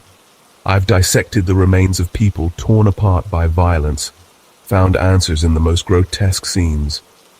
But nothing prepared me for the experience that unfolded that night. It began like any other shift. I was assigned to the body of a young woman discovered in the murky waters of a canal. She had been missing for weeks, and by the time they pulled her out, her body was waterlogged and bloated, her skin an unnatural pale. But what struck me the most wasn't her appearance. It was the way her face seemed locked in a quiet stare, eyes closed. But I couldn't shake the feeling that she was still watching me. The morgue was empty except for me. My colleague had called in sick, leaving me to face the night alone. The quiet hum of the fluorescent lights was the only sound, and the faint clink of my tools felt like a reminder of just how alone I was. I should have felt at ease, but something gnawed at me. It was an odd sensation, the awareness of someone or something else in the room. At first it was subtle. A faint noise, like the swish of fabric across the floor, distracted me. I froze, trying to focus on the sound, but it was gone before I could make sense of it. My rational mind tried to dismiss it. Just the old pipes settling maybe, or a trick of the mind. But a part of me knew better. Then, just after 3 a.m., things took a turn. I glanced up from the body, wiping my hands when I saw it. Through the frosted glass of the morgue's entrance, a shadow flickered, long, distorted, and unmistakably human in shape. My heart skipped, and without thinking, I gripped the scalpel tighter. The shadow lingered for a moment, its form twisting as if considering the space. Then it moved, slowly, and disappeared into thin air. I stood frozen, my pulse roaring in my ears. I told myself it was nothing, that I had imagined it. But as I turned back to the body, the air felt different. Thick, heavy. My breath came out in visible puffs, and the temperature plummeted. It was then that I saw it. The woman's chest. Her heart. Her still lifeless heart. Twitching. It was subtle, but it moved. I leaned in, my mind searching for any logical explanation. Muscle spasms. Decomposition. But no, this was different. It was like her heart was trying to beat, fighting to push blood through a body long gone. I jumped back when the lights flickered, violent, almost erratic. The tray of instruments I'd been using crashed to the floor with a deafening clang. I spun, expecting to see someone, anyone, but the room was empty. When I looked back at the body, my blood ran cold. Her eyes were open. Her once closed eyelids now exposed glassy, lifeless orbs staring directly at me. I froze.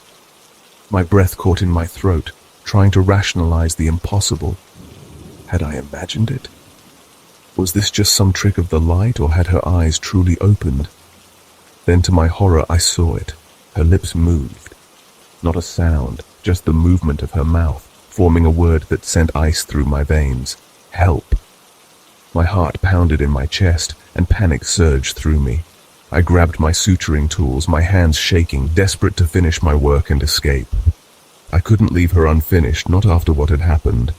But as I worked, the air grew heavier, pressing down on me like some invisible weight. The shadows in the room, those ever-present creeping shadows, seemed to move on their own, swirling just out of the corner of my vision. Then came the noise, a loud crash behind me. I spun around, expecting to see something, but there was nothing. The morgue drawers were rattling violently, as though something inside was trying to get out. The hairs on my neck stood on end, but my feet felt rooted to the floor. And then, silence. Complete silence. I glanced around, trying to make sense of it. That's when I saw her again.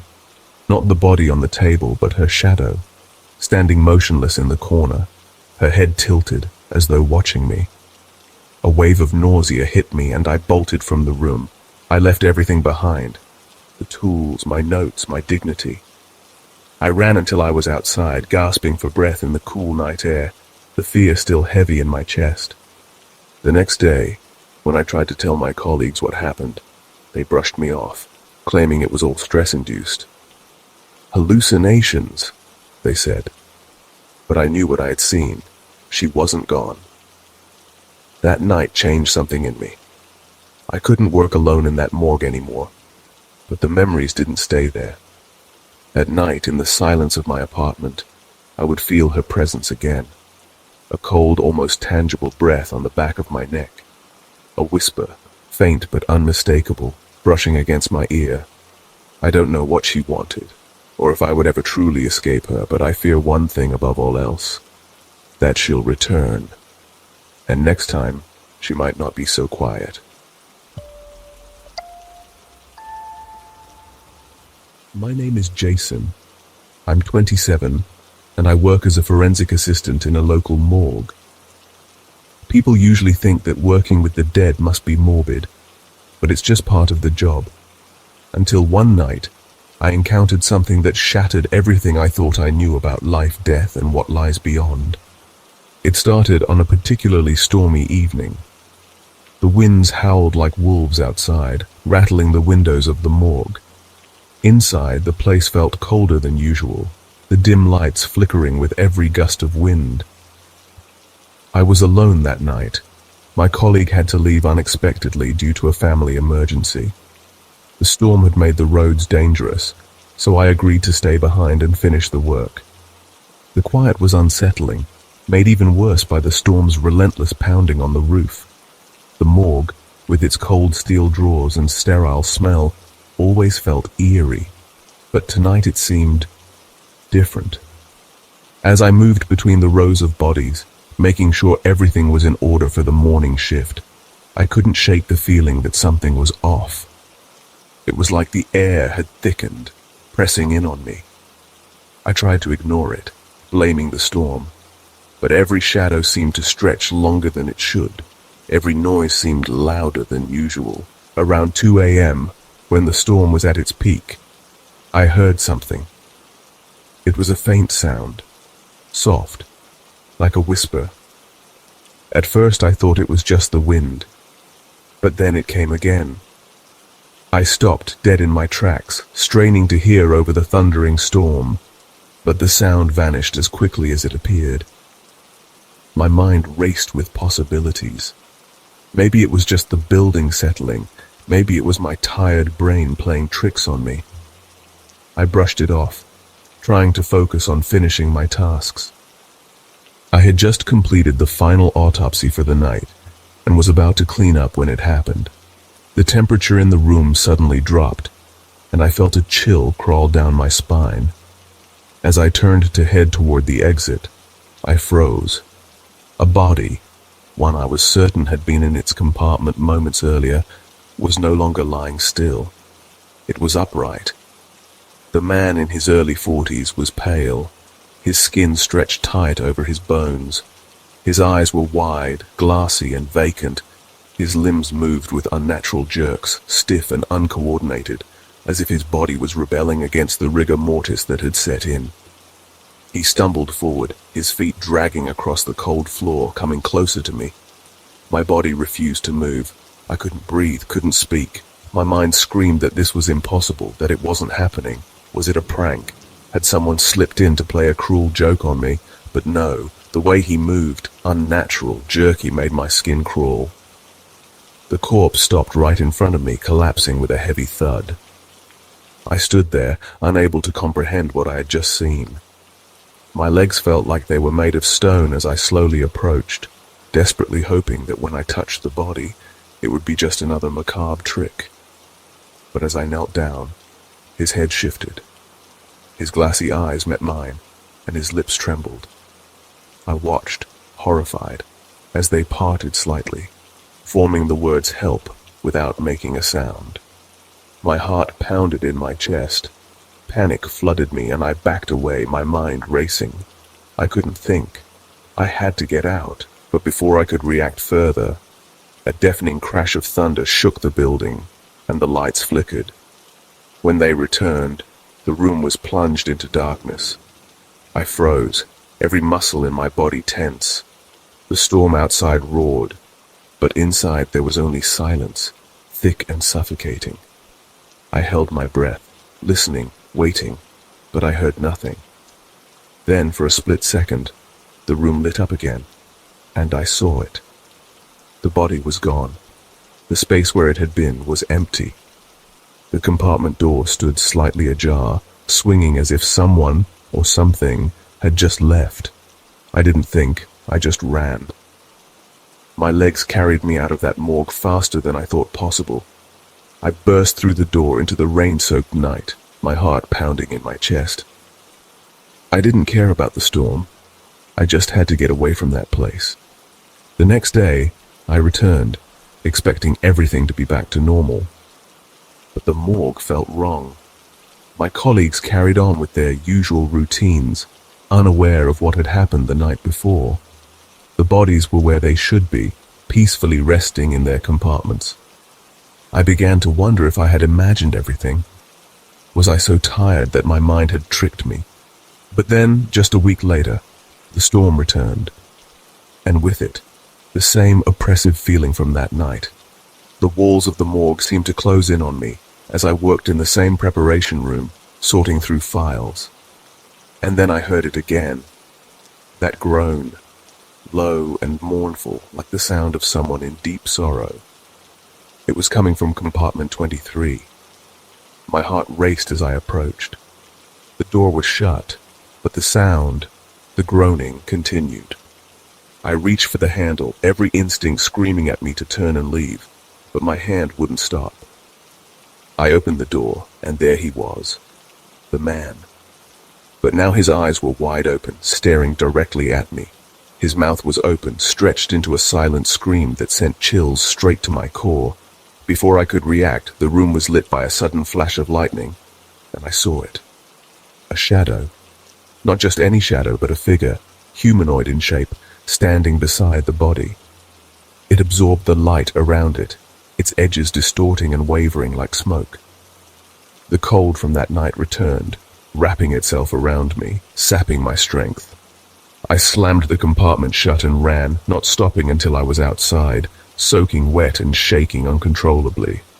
I couldn't explain what I had seen, but I knew that I couldn't work there anymore. I handed in my resignation the next morning. That was the last time I set foot in the morgue, but even now I can still hear that mournful groan in the silence. And every storm, I remember the figure, the man, his pleading eyes, the shadow. And I know that the morgue holds secrets that should never be uncovered. I was just unfortunate enough to see one of them, and I'll never forget it.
John standing near the stretchers, his face a mask of sheer terror.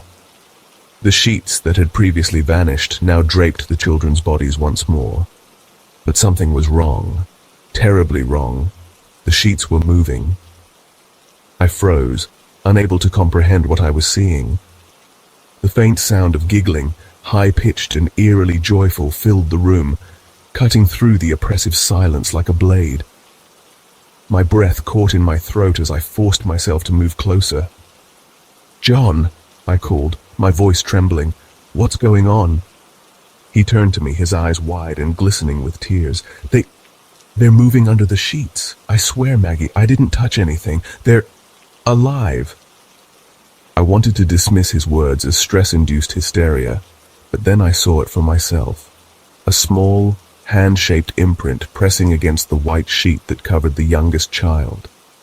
It slid slowly, deliberately, as though trying to reach for something or someone. "Stop," I commanded, more out of desperation than authority. "Whatever this is, stop it." The giggling intensified, echoing off the cold, tiled walls. Then, in an instant, the room plunged into darkness. The overhead lights flickered once before dying completely, leaving us enveloped in a suffocating blackness. I could hear John's ragged breathing beside me and my own heart pounding like a drum. "Stay close," I whispered, fumbling for my phone to use its flashlight. When the beam finally pierced through the darkness, the scene before me made my blood run cold. The stretchers were empty. The sheets lay discarded on the floor, crumpled as though whatever had been beneath them had risen and walked away. John whimpered beside me, his composure unraveling completely. "They're gone," he muttered. "They're gone, Maggie. What do we do?" Didn't have an answer. My mind raced, trying to rationalize what was happening, but there was no logic, no explanation that could make sense of the impossible. Then I heard it again. The faint counting, 1, 2, 3. It was coming from the hallway, the same chillingly playful voice I had heard before. My stomach churned as I realized the sound was drawing closer. "Get out of here, John," I said, my voice steadier than I felt. "Go find someone, anyone. We need help." He hesitated, looking at me with a mixture of fear and guilt. "What about you?" "I'll be fine," I lied. "Just go."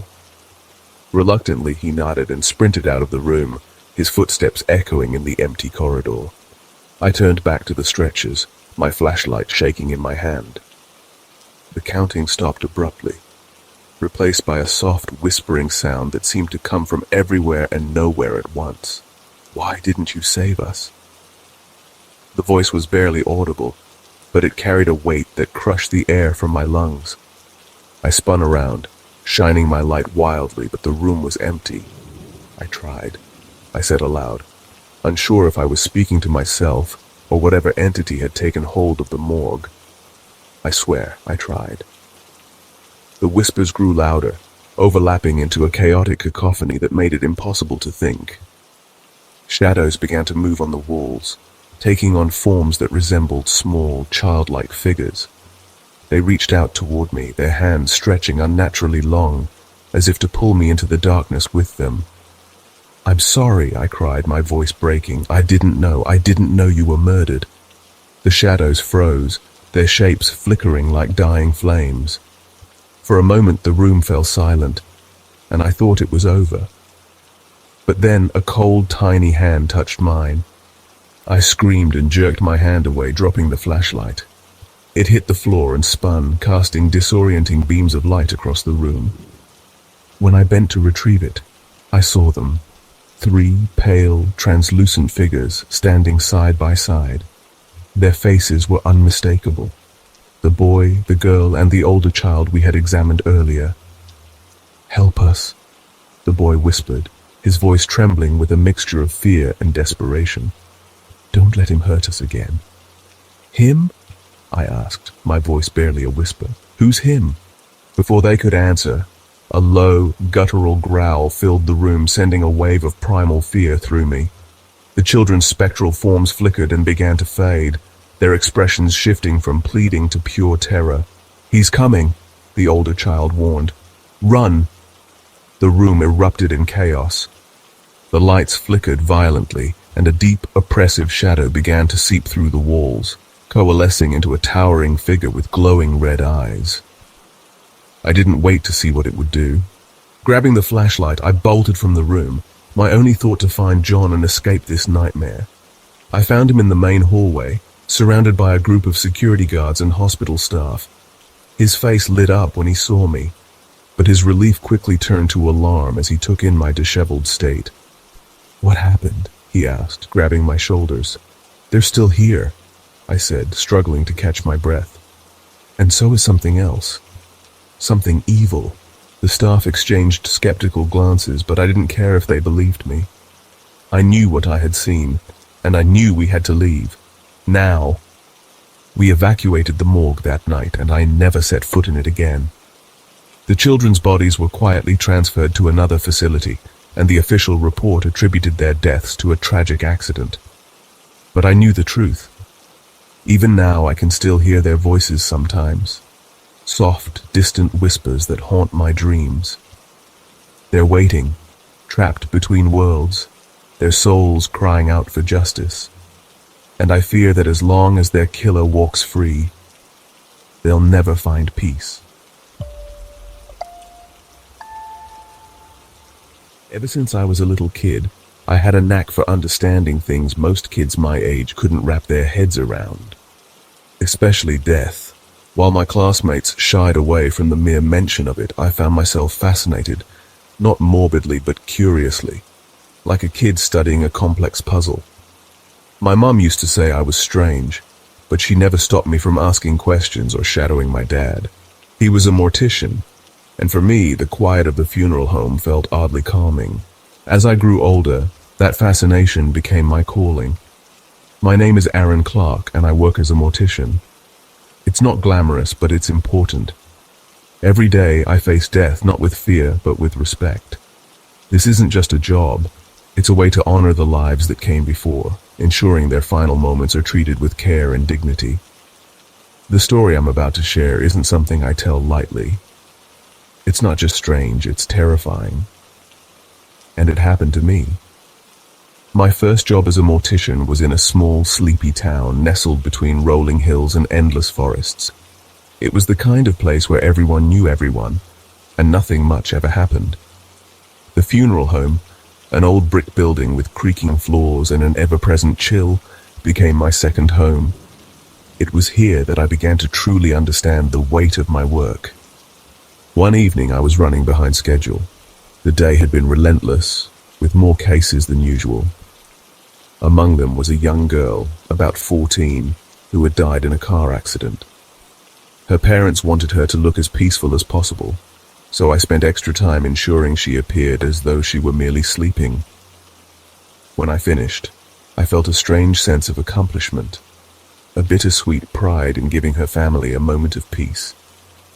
After delivering the girl's body to her grieving parents, I returned to the embalming room. That's when I noticed something odd. The lights in the room were flickering slightly, but I brushed it off as a faulty bulb. My co-worker, Dave, passed by with a stretcher and gave me a sly grin. "Left you a little something special," he said over his shoulder before disappearing down the hall. I didn't think much of it until I stepped into the room. Lying on the table was a little girl, no older than 4. Her delicate features were heartbreakingly serene, with just the faintest pink in her cheeks. She looked as though she'd simply fallen asleep. Dave's idea of a surprise was questionable at best, but I set my feelings aside. My job was to prepare her, just like everyone else. As I cleaned her skin, wiping away remnants of the autopsy, I couldn't shake an overwhelming sadness. What kind of life had she left behind? What dreams would never be realized? Then the lights went out. Completely. I froze, gripping the edge of the table. The rest of the funeral home should have gone dark too, but through the door's narrow window, I saw the hallway was still lit. A power surge. Maybe. I was about to head for the fuse box when I heard it. A faint, sorrowful cry. A child's sob. My breath caught. It was unmistakable. The sound wasn't coming from outside or the hallway. It was right there in the room with me. I told myself it had to be a prank. Maybe Dave had rigged up some kind of recording to mess with me. "All right, Dave," I called out, trying to keep my voice steady. "You've had your fun. Knock it off." No response. The crying continued, growing louder, more desperate. My hands trembled as I reached for my flashlight. Just as I turned to the table, I felt it. A hand on my shoulder, a child's hand. Small, cold. I whipped around, my flashlight beam cutting through the darkness. No one was there. Heart racing, I aimed the light back at the table. That's when I saw it. Her eyes were open, wide. Tears streaked her cheeks, glistening in the dim light. I staggered back, nearly dropping the flashlight. "This isn't real," I whispered, but it was. I could feel it in my bones. Without thinking, I bolted out of the room, not stopping until I reached the reception area. Dave was there, sipping coffee and scrolling through his phone. He looked up, startled by my wild expression. "What's your problem?" he asked. I grabbed his arm. "The little girl. Where did she come from? Who brought her in?" Dave frowned. "What little girl?" "The one you left on the table." "Don't play games, Dave. This isn't funny." His confusion deepened. "Aaron, I haven't been back there since we finished with the teenager. I didn't leave any bodies for you." I dragged him back to the embalming room, desperate to prove I wasn't losing my mind. But when we entered, the table was empty. The lights were back on.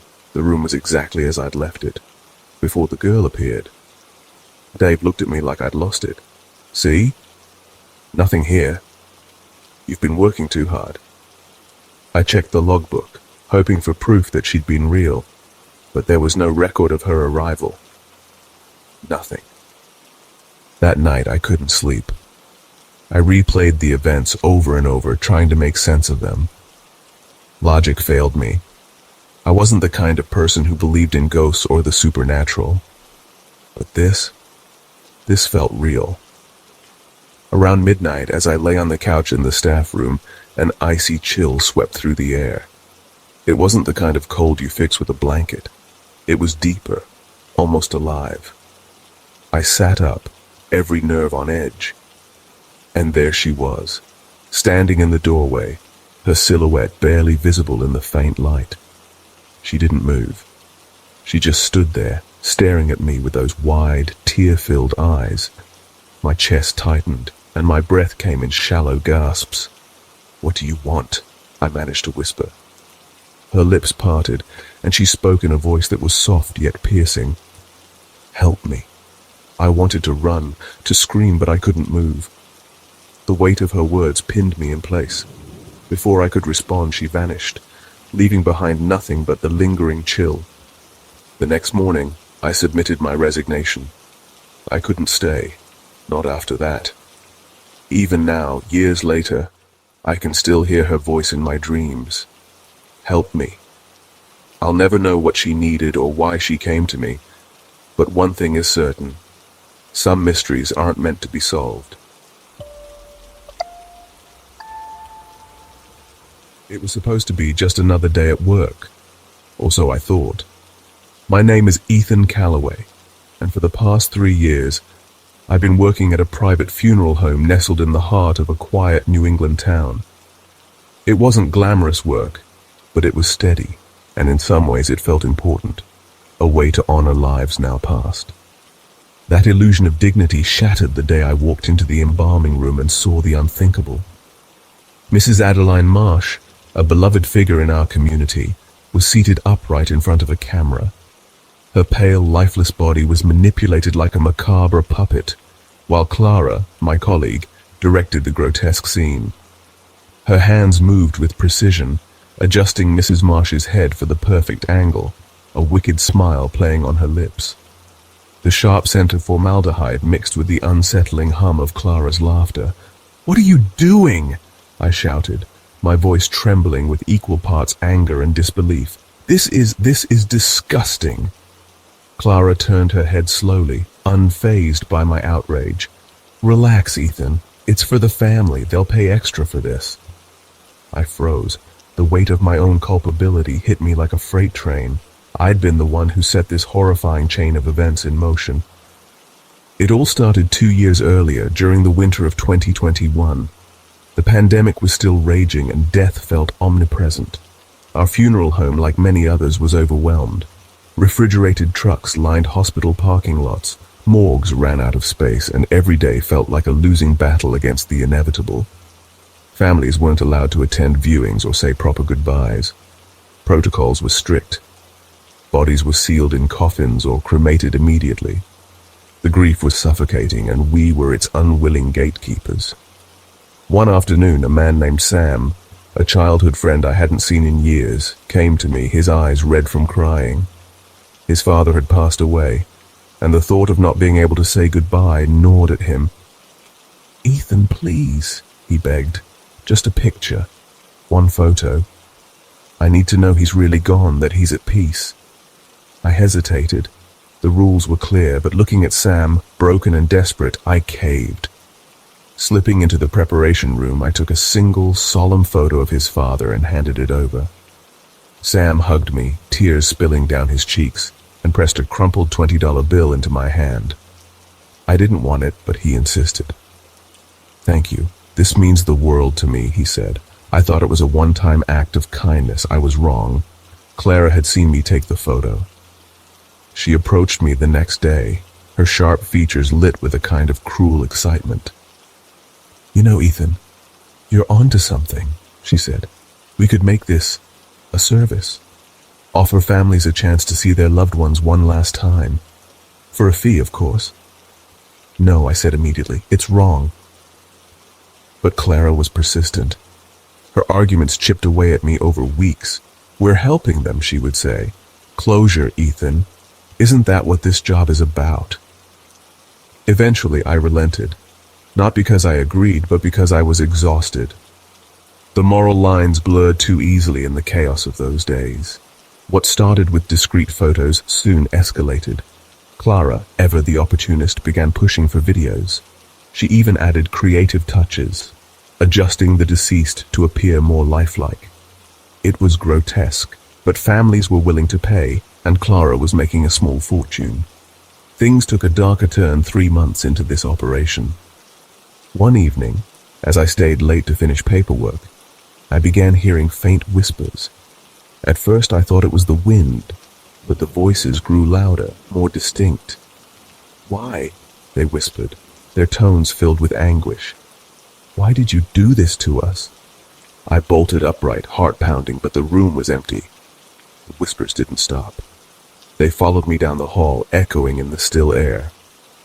I rushed to the nearest mirror, and as I stared at my own pale reflection, I felt something cold and heavy grip my shoulders.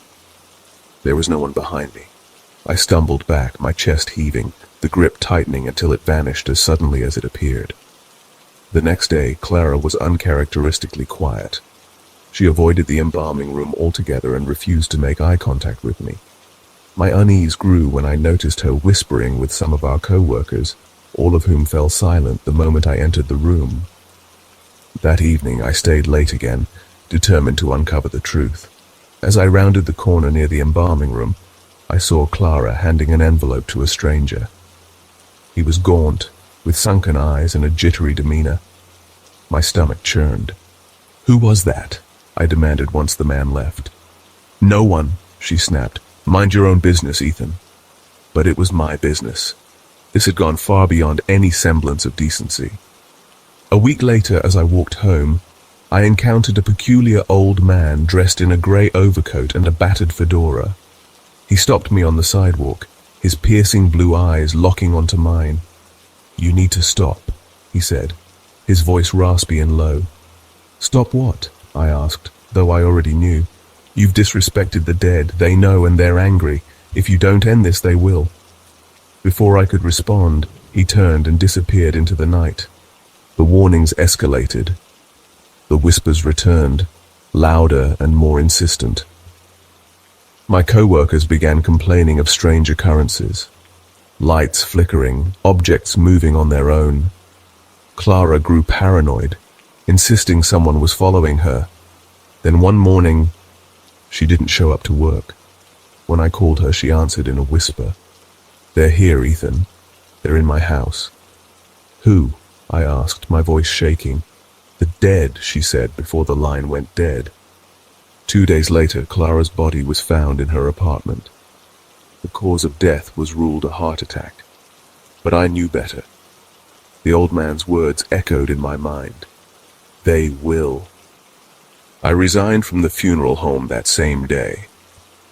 The whispers stopped, but the guilt never did. Sometimes when I walk past a mirror, I catch a glimpse of something, a shadow, a movement that doesn't belong. I'll never know if it's them or just my own mind playing tricks.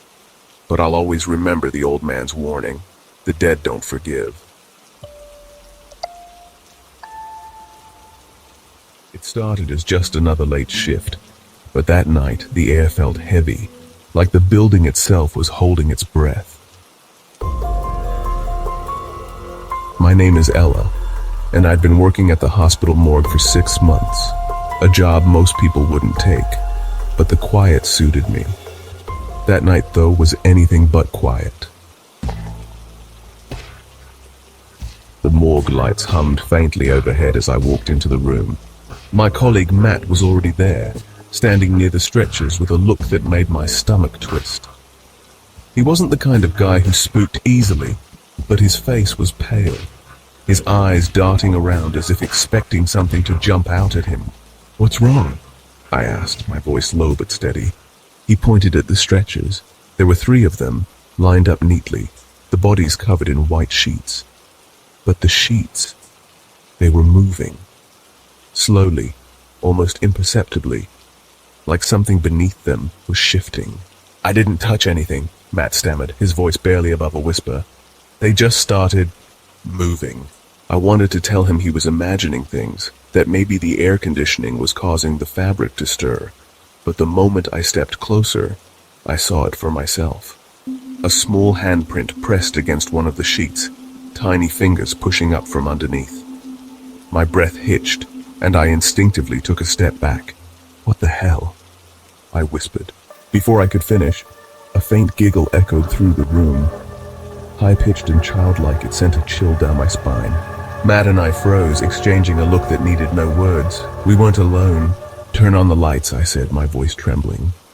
But just as Matt reached for the switch, the room plunged into darkness. The overhead lights flickered once, then died, leaving us enveloped in shadows.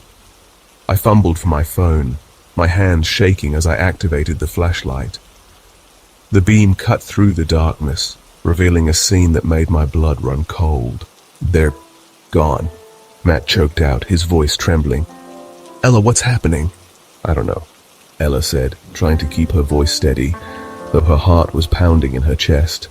"But we need to leave, now." As they turned to go, a soft voice echoed from the hallway outside. 1, 2, 3. It was a child's voice, playful but laced with something sinister. The sound drew closer with each count, and Ella's legs felt like lead as she tried to move. "Go find help," Ella told Matt, shoving him toward the door. "What? No way." "Just go!" she snapped, more out of fear than anger. Reluctantly, Matt nodded and bolted, his footsteps echoing in the silence. Ella turned back toward the stretchers, her flashlight shaking in her grip. The giggling started again, closer this time, and then Ella saw them. Shadows flickering on the walls, their forms small and childlike. They moved unnaturally, their limbs bending at impossible angles as they crept closer. "Why didn't you save us?" a voice whispered.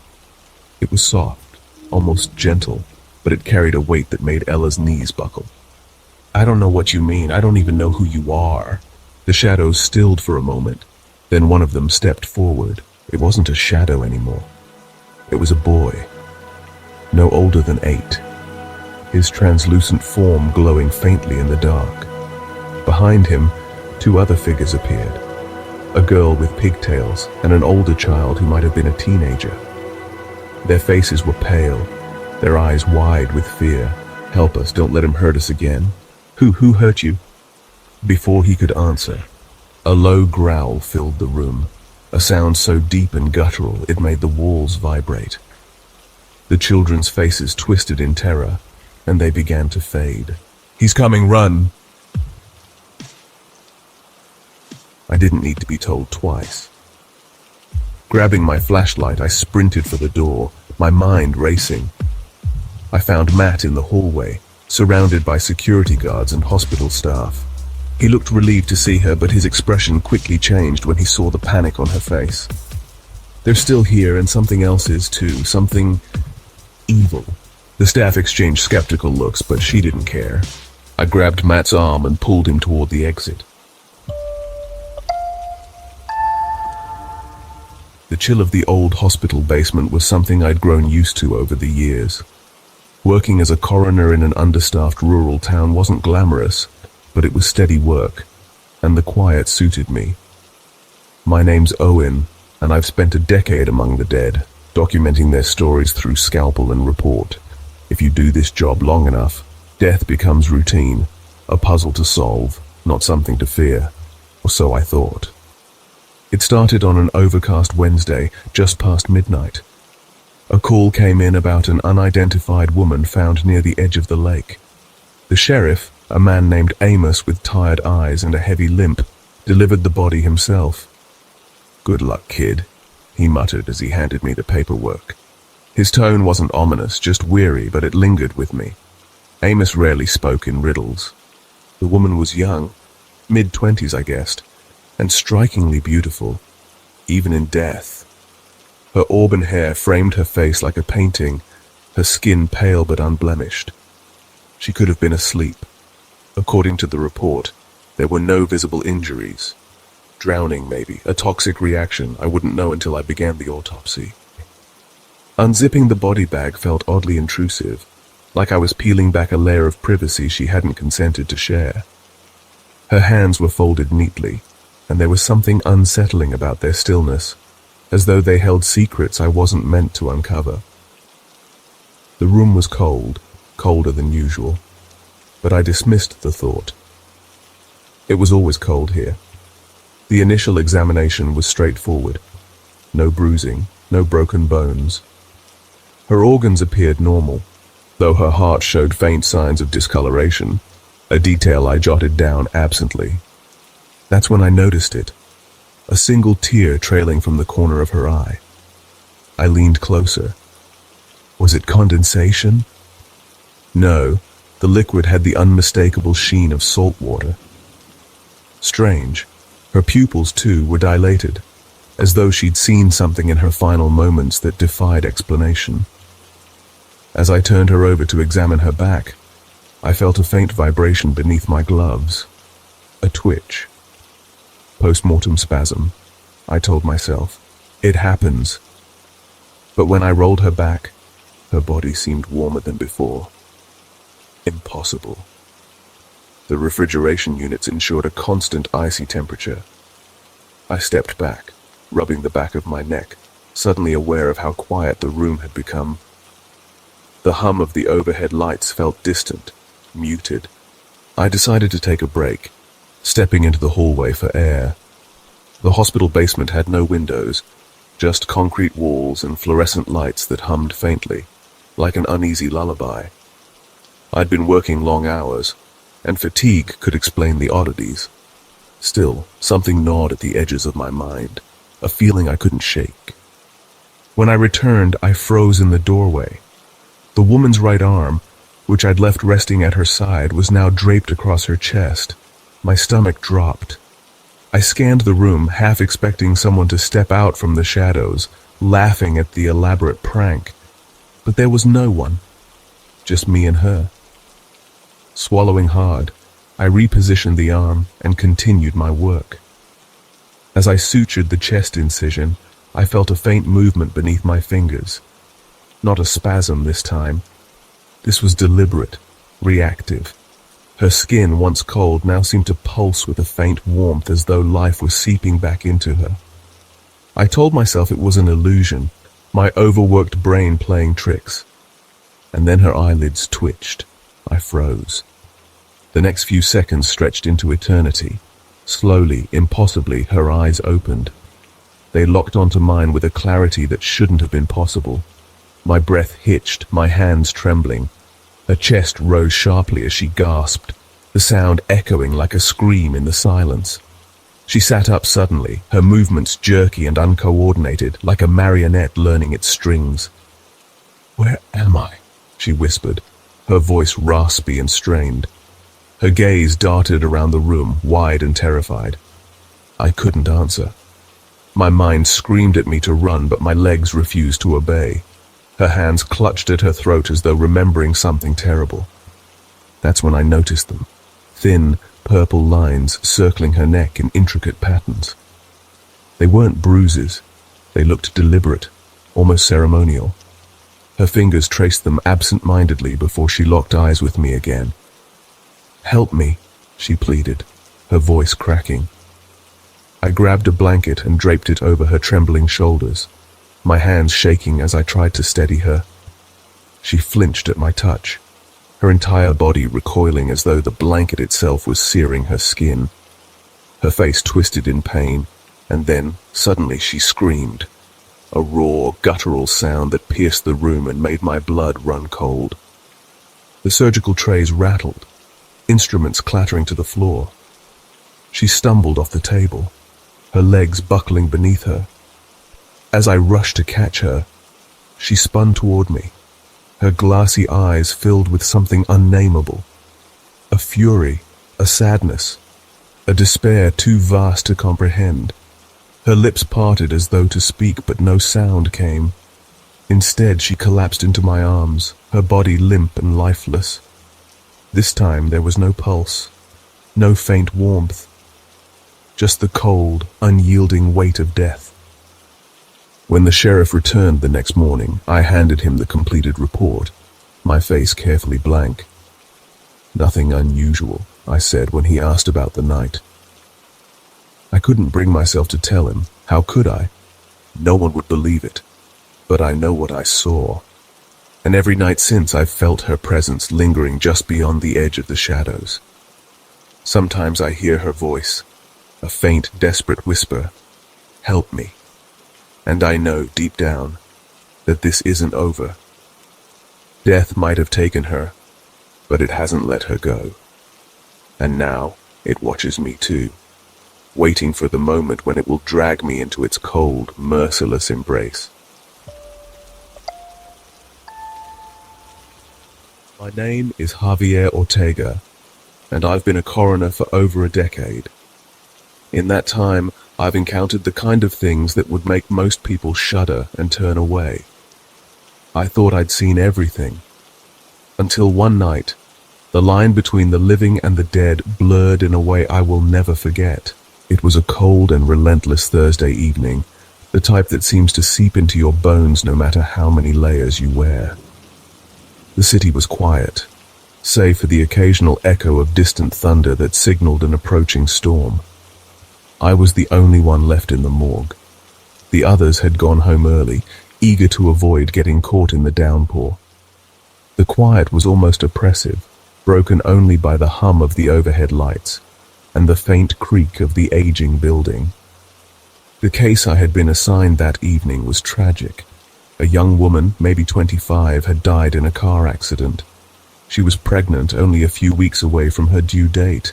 Her husband had rushed her to the hospital hoping for a miracle, but neither she nor the baby had survived. That's what the report said, at least. Her body lay on the stainless steel table in the morgue, draped in a sterile white sheet. She looked almost peaceful, as if she were merely sleeping, but there was something about her I couldn't shake. A peculiar stillness that felt unnatural, even for the dead. I told myself I'd do a preliminary inspection, though protocol dictated the autopsy could wait until the next morning. Something compelled me to check, a gnawing unease I couldn't ignore. It must have been close to midnight when I started. The storm outside had intensified, and the windows rattled with every gust of wind.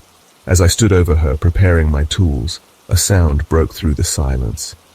A faint, almost imperceptible noise. At first, I thought it was the storm, but it grew louder, clearer, A cry, high-pitched, desperate. I froze. The sound was coming from inside the room. My pulse quickened as my eyes darted to every corner, but there was no one else there. And yet, the cry persisted.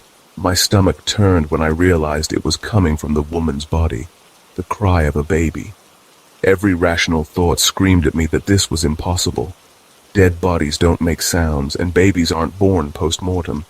But the cry grew louder, more insistent. My hands shook as I pulled back the sheet covering her. What I saw will haunt me forever. There, cradled against her lifeless body, was a baby. Tiny, fragile, and covered in blood. It was still connected to her by the umbilical cord. It flailed weakly, its cries filling the air with a heart-wrenching urgency. I stood frozen, unable to process what I was seeing. She had been declared dead hours ago. How could this be happening? I acted on instinct, grabbing a clean cloth to wipe the baby's face.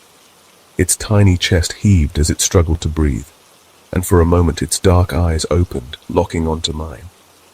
There was something unsettling in that gaze, an awareness far beyond what a newborn should possess. Then, as abruptly as it had begun, the crying stopped. The baby fell silent, its chest still, lifeless. Panic set in as I tried everything I could to resuscitate it. My training took over, my hands moving with a practiced precision, but deep down, I knew it was futile. The morgue grew colder, the sterile air heavy with the scent of death. Beads of sweat dripped down my face, even as a chill settled into my bones. And then I heard it, whispers. Soft at first, like distant murmurs, but they grew louder, surrounding me. The voices came from nowhere and everywhere, filling the room with a cacophony of indistinguishable words. The shadows in the corners of the room seemed to stretch and shift, twisting into shapes that defied explanation. The baby's cry rang out again, piercing and raw, though the tiny body in my arms remained still. I dropped to my knees, overwhelmed by the noise, the shadows, the sheer impossibility of what was happening. The lights flickered, and for a brief moment the room plunged into darkness. When they came back on, the woman's eyes were open. Her glassy gaze met mine, filled with an emotion I couldn't place. Grief, despair, anger, or perhaps all three. I stumbled back, nearly dropping the baby as the whispers grew deafening. The umbilical cord between them began to writhe, as though it were alive, coiling and twisting in ways that defied logic. The shadows in the room thickened, forming grotesque figures that loomed closer with each passing second. Their faces were twisted masks of agony, their hollow eyes fixed on me. I wanted to run, but my legs wouldn't obey. It was as if the very air around me had solidified, trapping me in place. One of the figures reached out, its skeletal hand pointing at the stretcher where the mother and child lay. I understood in some inexplicable way that they wanted something from me, something I couldn't give. With a surge of desperation, I forced myself to move, breaking free of the invisible hold. I bolted for the door, nearly tripping over my own feet as I fled. The hallway stretched endlessly, the walls seeming to close in with every step. The whispers followed me, growing fainter as I reached the exit. When I finally burst through the doors and into the stormy night, the icy rain hit my face like a slap. I collapsed onto the pavement, gasping for air, my mind racing to make sense of what I had just experienced. The sky was beginning to lighten, the first hints of dawn breaking through the storm clouds. I looked up, searching for some sign that I was still sane, that what I had witnessed was a nightmare born of exhaustion. But deep down, I knew the truth. Some things cannot be explained, and some nights, no matter how hard you try, will never be forgotten.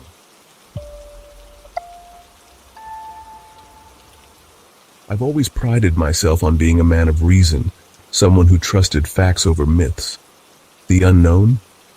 To me, it was just the undiscovered, waiting to be explained.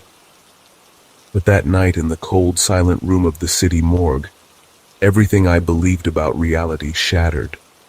It was a stormy evening, the kind where thunder growls low and constant. like an animal warning you to stay away. I was the only one left in the building. A last-minute case, they'd said.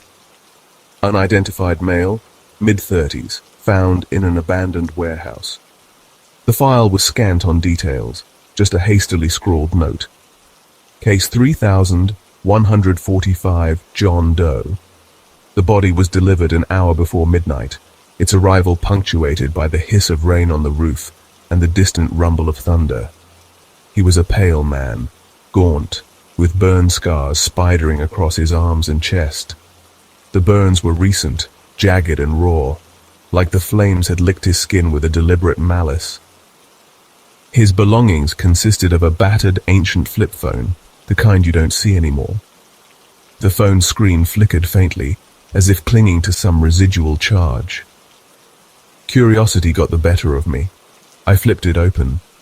No saved contacts, just one number listed in the call history, a single outgoing call repeated dozens of times. That detail shouldn't have unnerved me, but it did. I told myself it was the fatigue setting in and turned back to the body. His face was the first thing that struck me. The expression was wrong.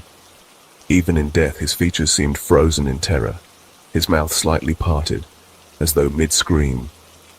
I had seen my share of post-mortem grimaces, but this felt alive. I shook off the unease and began my work, the sterile scent of disinfectant mingling with the metallic tang of the storm outside.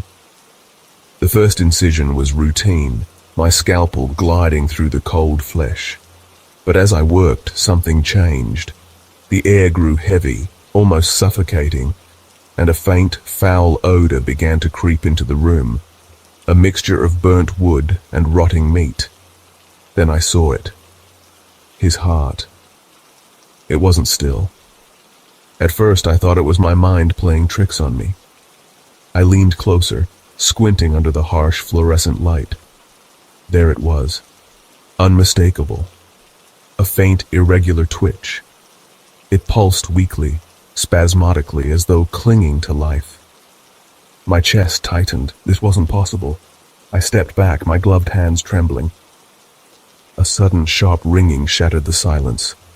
My phone. I fumbled for it, my pulse thundering in my ears. The number on the screen stopped me cold. It was the same number logged in the dead man's call history. I hesitated, my thumb hovering over the screen. The ringing persisted, relentless, invasive. Finally, I answered, "Hello?" The voice on the other end was barely more than a whisper, but it sliced through the line like a blade, words I couldn't fully grasp. Something about repayment, a promise, a return. Each syllable sent an icy prickle crawling up my spine. "Who is this?" I managed to croak. The line went dead. I stared at the phone, my reflection distorted in its cracked screen. My hands shook as I set it down, forcing myself to focus. This was just a coincidence, I told myself. A cruel, unsettling coincidence. I turned back to the body, determined to finish the autopsy. Nestled against his left lung was something. It was coiled, black and glossy, like obsidian shaped into a grotesque parasite. I reached for it, my fingers brushing its slick surface. Pain shot through me, sharp and searing, as though my hand had been plunged into ice. I yanked back, biting down a curse. The camera. I needed to document this. I grabbed it, snapping photo after photo with shaking hands. When I reviewed the images, my breath caught. The first photo showed the man, his face still and lifeless. In the second, his eyes were open, staring directly into the lens. By the third, his mouth was stretched wide, unnaturally so, as if screaming silently. The final image made my blood run cold. It wasn't his face anymore. It was mine, warped, hollow-eyed, and frozen in terror. The camera clattered to the floor as I stumbled back, knocking over a tray of instruments. The room seemed to shift around me, the shadows stretching and deepening. The fluorescent lights flickered erratically, casting the room in brief, disorienting bursts of brightness and darkness. I bolted for the door, but when I wrenched it open, The hallway wasn't the same. The sterile white walls were gone, replaced by something grotesque. Faces, dozens of them, pressed into the walls, their features distorted in anguish. Their mouths moved soundlessly, their empty eyes following me as I stepped forward. I couldn't stop. The corridor seemed endless, the air growing heavier with each step. At the far end stood a figure, shrouded in shadow. I didn't need to see his face to know it was him, the man from the table.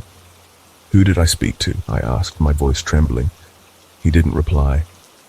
Instead, his face began to disintegrate, the flesh peeling away to reveal a charred skull crawling with writhing black worms. I screamed. The next thing I knew, I was back in the morgue, my hands slick with blood. The body was a ruin, the chest carved with symbols I didn't recognize, the parasite gone. The room felt oppressive, the air thick with an unshakable sense of dread. I left that night, abandoning everything. The report remained unfinished, the case unresolved. I told no one, and no one asked, but it didn't end there. The whispers followed me, growing louder in the silence of my apartment. Shadows moved where there should have been none. And at night, when the phone rings, I know better than to answer. Because whatever I let in that night is still out there, watching, waiting.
my name is Lara, and I'm writing this because I need to let these stories out.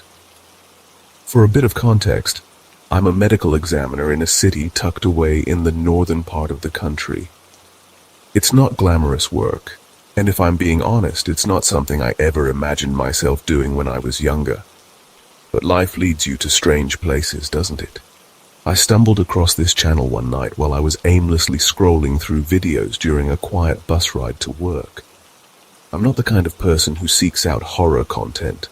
It's not my thing. But one of your videos popped up, and it was about a morgue experience. That caught my attention because, well, that's my world. The way you approached the topic with seriousness and respect was what pulled me in. It made me feel like maybe I could share some of the things I've experienced at my job, things that still give me chills. A few months ago, we received the body of a little boy. He was only 5, and he'd been killed in a car accident. It was a heartbreaking case. He had been playing with his dog when a ball rolled into the street. He chased after it, and the car couldn't stop in time. The boy's parents weren't home when it happened, so he was brought to us for the usual procedures. That night, after his body was placed in one of the freezers, I decided to grab a late dinner in the break room. I had just unwrapped a sandwich when I heard the sound of running footsteps, tiny ones.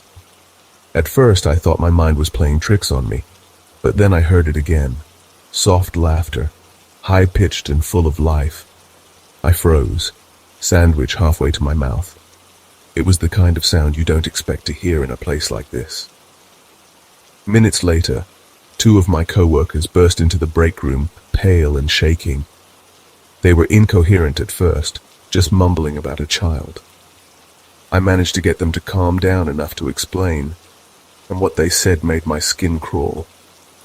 They had been in the autopsy room when they heard someone humming. When they turned around, they saw a little boy crouched on the floor playing with some surgical jars. He was wearing a green shirt and jeans, just like the boy we'd received earlier that day. They said they tried talking to him, but when he turned to face them, they saw the bruises on his temple and the bloodstains on his shirt. That's when it hit them. They were looking at the same boy whose body was supposed to be in the freezer. They ran out of there without looking back. I wanted to dismiss it as a stress-induced hallucination, but their fear was too raw, too real. Later that night, we checked the freezer where the boy's body was stored, and it was still there, unmoved. But in the autopsy room, the jars they mentioned were scattered across the floor. A guard lit a candle and said a prayer for the boy's soul. Since then, we haven't seen him again. But he's not the only child people have reported seeing in the morgue. One time, we received the body of a teenager, just 17 years old. He had been caught in a crossfire and died from multiple gunshot wounds. His family stayed outside the building the entire time we had his body, especially his mother. She was inconsolable, crying so hard it was difficult for us not to feel her pain. The strangest part of that case was during the autopsy. As we worked, we noticed tears slipping from the boy's eyes. It wasn't a trick of light or an illusion. His eyes were crying. It went on for hours, right up until we handed his body back to his mother. Some of my co-workers believe it was a sign of regret, that his soul hadn't found peace. Others said it was just one of those strange things bodies do after death. But it stayed with me, that image of his silent tears. Then, there was the case of a man in his mid-30s. A colleague and I were performing the autopsy while a few medical students observed. It was routine until we were nearly finished. As we stitched the body closed, the man's head lifted, his eyes opened, and he looked down at his chest as though inspecting our work. He held that position for a few seconds before laying back down and closing his eyes. I swear, we all saw it. The students went pale, and my colleague's hands shook as he continued stitching. We tried to explain it as a post-mortem spasm, something caused by gases in the body, but none of us really believed that. The last story I'll share happened on a quiet Saturday night. I was alone in the building, wrapping up my shift. I was in the storage room when I felt it, a presence. I turned and saw a figure standing in the doorway. It was a woman with long, matted hair wearing a tattered dress. Her face was obscured by shadows, but her eyes, they glowed faintly in the dark. I didn't move. I couldn't. She stared at me for what felt like an eternity before slowly turning and walking away.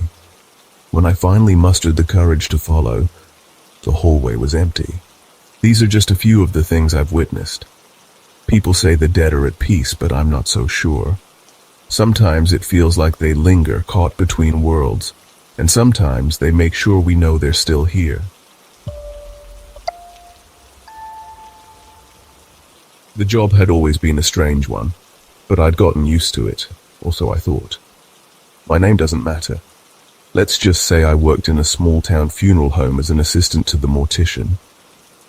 It wasn't the kind of job people dreamed of growing up, but it paid the bills, and I liked the quiet. Death became a routine part of my life. I thought I'd grown numb to its presence. That was until one night proved me wrong. The funeral home was an old Victorian building at the edge of town, with creaky wooden floors and windows that rattled in the wind. Most people in town whispered about it, calling it haunted, but I laughed it off. Ghosts, I'd say, were just stories people told themselves to make sense of things they didn't understand. But after what happened, I'm not so sure anymore. It started like any other late shift. I was alone, going through the evening checklist. The funeral home always felt colder at night, the air heavy and still, like it was holding its breath. The dim glow of the antique wall sconces didn't help, casting long, wavering shadows that seemed alive. I told myself it was just my imagination, as I often did, and focused on my tasks. By 10 o'clock, I was in the prep room, double-checking everything for the next day's service. The room was eerily silent, except for the faint hum of the overhead lights. I moved from one station to the next, trying to ignore the unease creeping up my spine. It wasn't unusual for me to feel on edge during these late shifts, but this night was different. The air felt thick, almost suffocating, as if something unseen was watching me. I was arranging flowers near the cooling cabinets when I first felt it, a chill brushing the back of my neck. I froze, my breath catching in my throat. It wasn't the usual cold draft I'd grown accustomed to in the old building. This felt alive. Slowly, I turned around, expecting to see nothing but the empty room. Instead, the shadows seemed darker, deeper, and in the corner something shifted. "Hello?" I called out, my voice cracking. There was no answer, just the soft creak of the floorboards as if someone or something was moving. My heart raced, but I forced myself to keep working. It was probably just the wind, I thought, or maybe the building settling. Minutes later, I heard it, a faint, breathy whisper. At first, I couldn't make out the words, but then they became clearer. "Help me," it said, barely audible but unmistakable. I dropped the vase I was holding, the crash echoing through the room. My hands shook as I backed away, my eyes scanning every corner for the source of the voice. Nothing, just the flowers strewn across the floor and my own ragged breathing. I tried to convince myself it was just stress, maybe exhaustion. But then the lights began to flicker. The room plunged into darkness for a heartbeat before the lights sputtered back on, dimmer than before. My pulse thundered in my ears as I stumbled toward the exit, but before I could reach the door, a metallic screech made me stop in my tracks. One of the gurneys had started to move. I stared, frozen, as it rolled slowly out of the cabinet. The white sheet covering the body shifted, as though something underneath was trying to push it off. My legs felt like lead, my instinct screaming at me to run, but I couldn't look away. The sheet began to slip, revealing a pale, lifeless hand, and then the lights went out completely. I fumbled for my phone, desperate for its flashlight, but my hands were trembling so badly I could barely grip it. When I finally turned it on, The beam of light sliced through the darkness, landing on the gurney. The sheet was crumpled on the floor, and the body was gone. My chest tightened as the air around me grew colder. I could see my breath in the faint glow of the flashlight.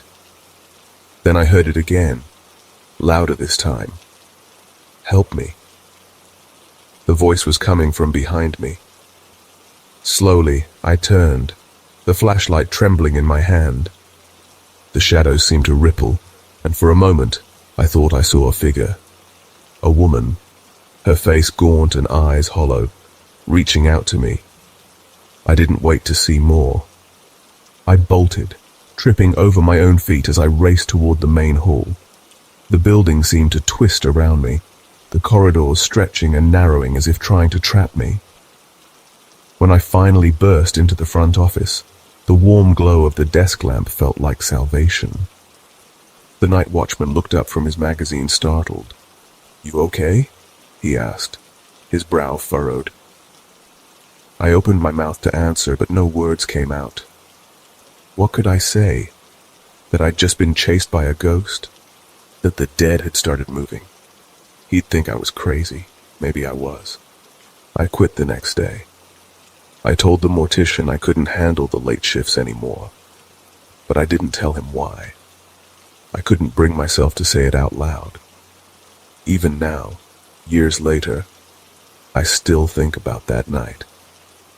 I hear the whispers in my dreams, see the flickering lights in the corners of my vision, and sometimes, when it's quiet, I swear I can still feel that chill on the back of my neck.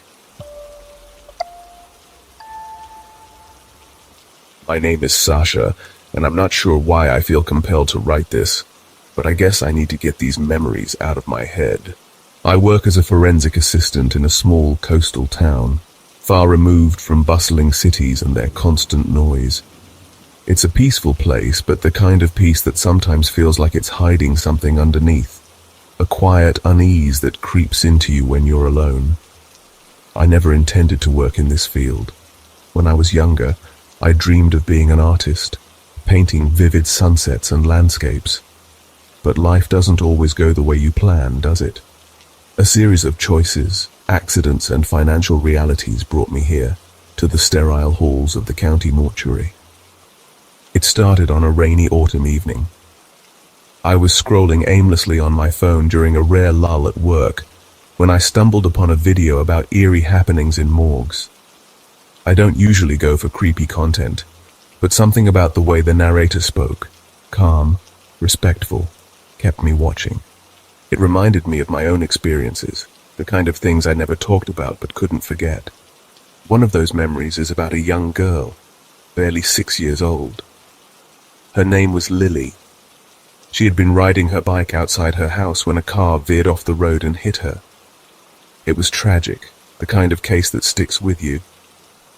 Her parents were inconsolable, their grief heavy and suffocating as they identified her body. Later that night, after we had placed her in the cold storage room, I went to grab a coffee in the break room. As I stirred the sugar into my cup, I heard it, a faint giggle, soft and airy like the sound of a child playing.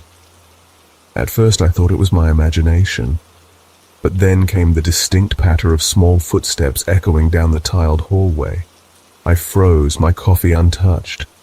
The sound stopped as abruptly as it began, leaving me in a silence so thick I could hear my own heartbeat. I wasn't the only one who noticed strange things that night. 2 of my co-workers burst into the break room a little later, pale as the fluorescent lights above. They were babbling about seeing a child in the viewing room, crouched by a tray of instruments. They said she was wearing a yellow dress, just like Lily had been.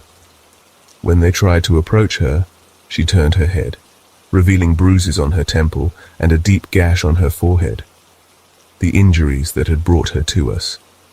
And then, just like that, she was gone. We checked the storage room where her body had been placed. It was undisturbed, everything as it should be. But in the viewing room, the instruments the others had described were scattered across the floor. After that, an older technician lit a candle in Lily's honor, and said a quiet prayer. Maybe it worked because we didn't hear or see anything unusual again, but I couldn't shake the feeling that she had been trying to say goodbye one last time. Another memory that haunts me is about a teenage boy. He was just 16 and his name was Jesse. He'd been shot during a mugging gone wrong. The bullet wounds told a horrifying story. He had tried to fight back. His family was devastated, especially his younger sister, who refused to leave the building while we prepared his body. What made this case so unforgettable was what happened during the autopsy. As we worked, we noticed something strange. Tears streaming down his face. At first we thought it was some sort of illusion, maybe condensation. But no, the tears were real. They glistened in the harsh light, carving silent trails down his lifeless cheeks. It went on for hours. Some of the staff said it was a natural reaction, just the body's way of releasing fluids. But I couldn't bring myself to believe that. It felt like something else entirely, like grief, regret, or maybe a final acknowledgement of everything he had lost. Then there was the man. He must have been in his early 40s, his life cut short by a massive heart attack. It was a routine case, no mysteries, no surprises, or so I thought. I was helping stitch him up when it happened. His chest rose, his head jerked forward, and his eyes flew open. He looked straight at me, not through me. At me as if he was trying to tell me something. My heart nearly stopped. The room was dead silent except for the hum of the overhead lights. He stayed like that for what felt like forever, then slowly lay back down, his eyes closing again. We all saw it, even the medical students observing that day. No one spoke for several minutes, and when we finally did, the explanations came quickly. Post-mortem spasms, trapped gases, anything that sounded remotely scientific. But I couldn't shake the feeling that there was more to it than that. The last story I'll share is the one that unsettles me the most. It was a Saturday, a quiet one, with most of the staff off for the weekend. I was wrapping up my shift, alone except for the hum of the ventilation system. I was filing paperwork in the storage room when I felt it. A shift in the air, a change in the atmosphere that made the hairs on the back of my neck stand up. I turned and saw her. A woman stood in the doorway, her hair tangled and wild, her clothes faded and torn. Her face was hidden in the shadows, but her eyes glowed faintly like embers in the dark. I couldn't move. My legs felt like they were rooted to the floor. She didn't say anything, didn't move toward me. She just stared. And then, as quietly as she had appeared, she turned and walked away. When I finally worked up the courage to follow, there was no one there. The hallway was empty, and the building was silent again. I've worked in this field long enough to know that death is never as simple as we want to believe. Some people linger, their presence like a faint whisper in the back of your mind. And sometimes, they make sure you know they're still here, watching, waiting, reminding you that the line between life and death is thinner than we think.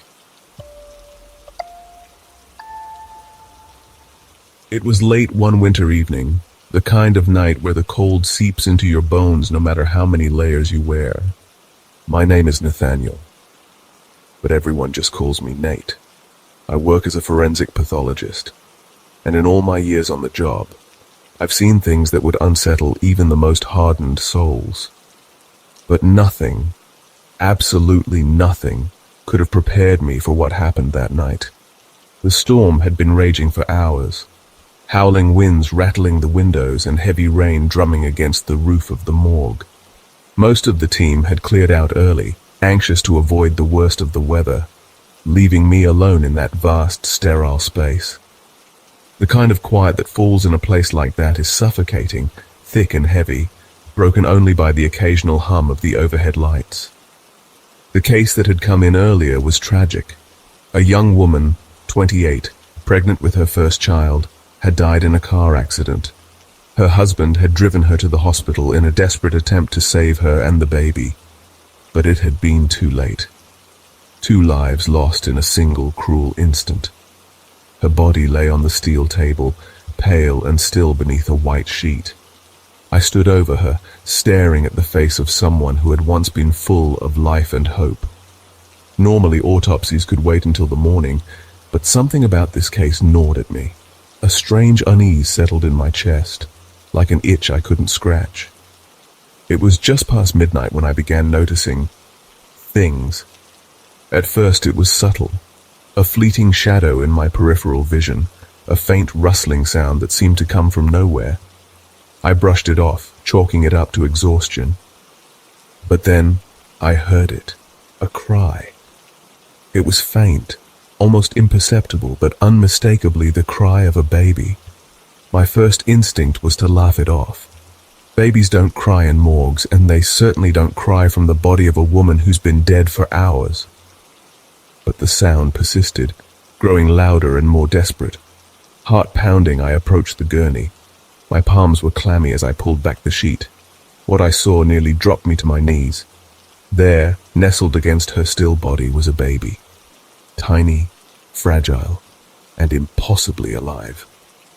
It was still attached to her by the umbilical cord, its skin slick with blood and other fluids. Its tiny fists waved in the air, and its cries echoed through the room, sharp and piercing. For a moment I couldn't move, my mind struggling to reconcile the impossible sight before me. With trembling hands I lifted the baby, quickly grabbing a clean cloth to wipe its face. Its eyes fluttered open, dark, deep, and far too knowing for a newborn. I stood there cradling the fragile life in my hands, trying to process what was happening. But just as suddenly as it had begun, the crying stopped, the baby's chest stilled, its tiny body going limp. I panicked, desperately trying to revive it, performing CPR with a precision I didn't even know I possessed. Minutes stretched into eternity as I fought to keep it alive. But it was no use. The baby was gone. I was still holding the lifeless body when the room grew unbearably cold. Lights flickered, casting long, eerie shadows that seemed to shift and writhe across the walls. Then I heard them. Whispers. At first, they were faint. A soft murmuring that seemed to come from everywhere and nowhere at once. But they grew louder, more insistent. A chaotic chorus of voices that I couldn't understand, but felt deep in my gut. And then, the baby's cry returned. It was louder this time, more anguished, as if coming from the very air around me. I looked down at the tiny body in my arms. It wasn't moving, its chest still, its eyes closed. Yet the cries persisted, filling the room until they became unbearable. The nauseating stench of decay hit me, thick and cloying, and I gagged, stumbling backward. When I turned toward the woman's body, my breath caught in my throat. Her eyes were open. They stared directly at me, wide and unblinking, filled with something that looked like despair, or perhaps anger. My legs felt like lead, my entire body frozen as those lifeless eyes bore into mine.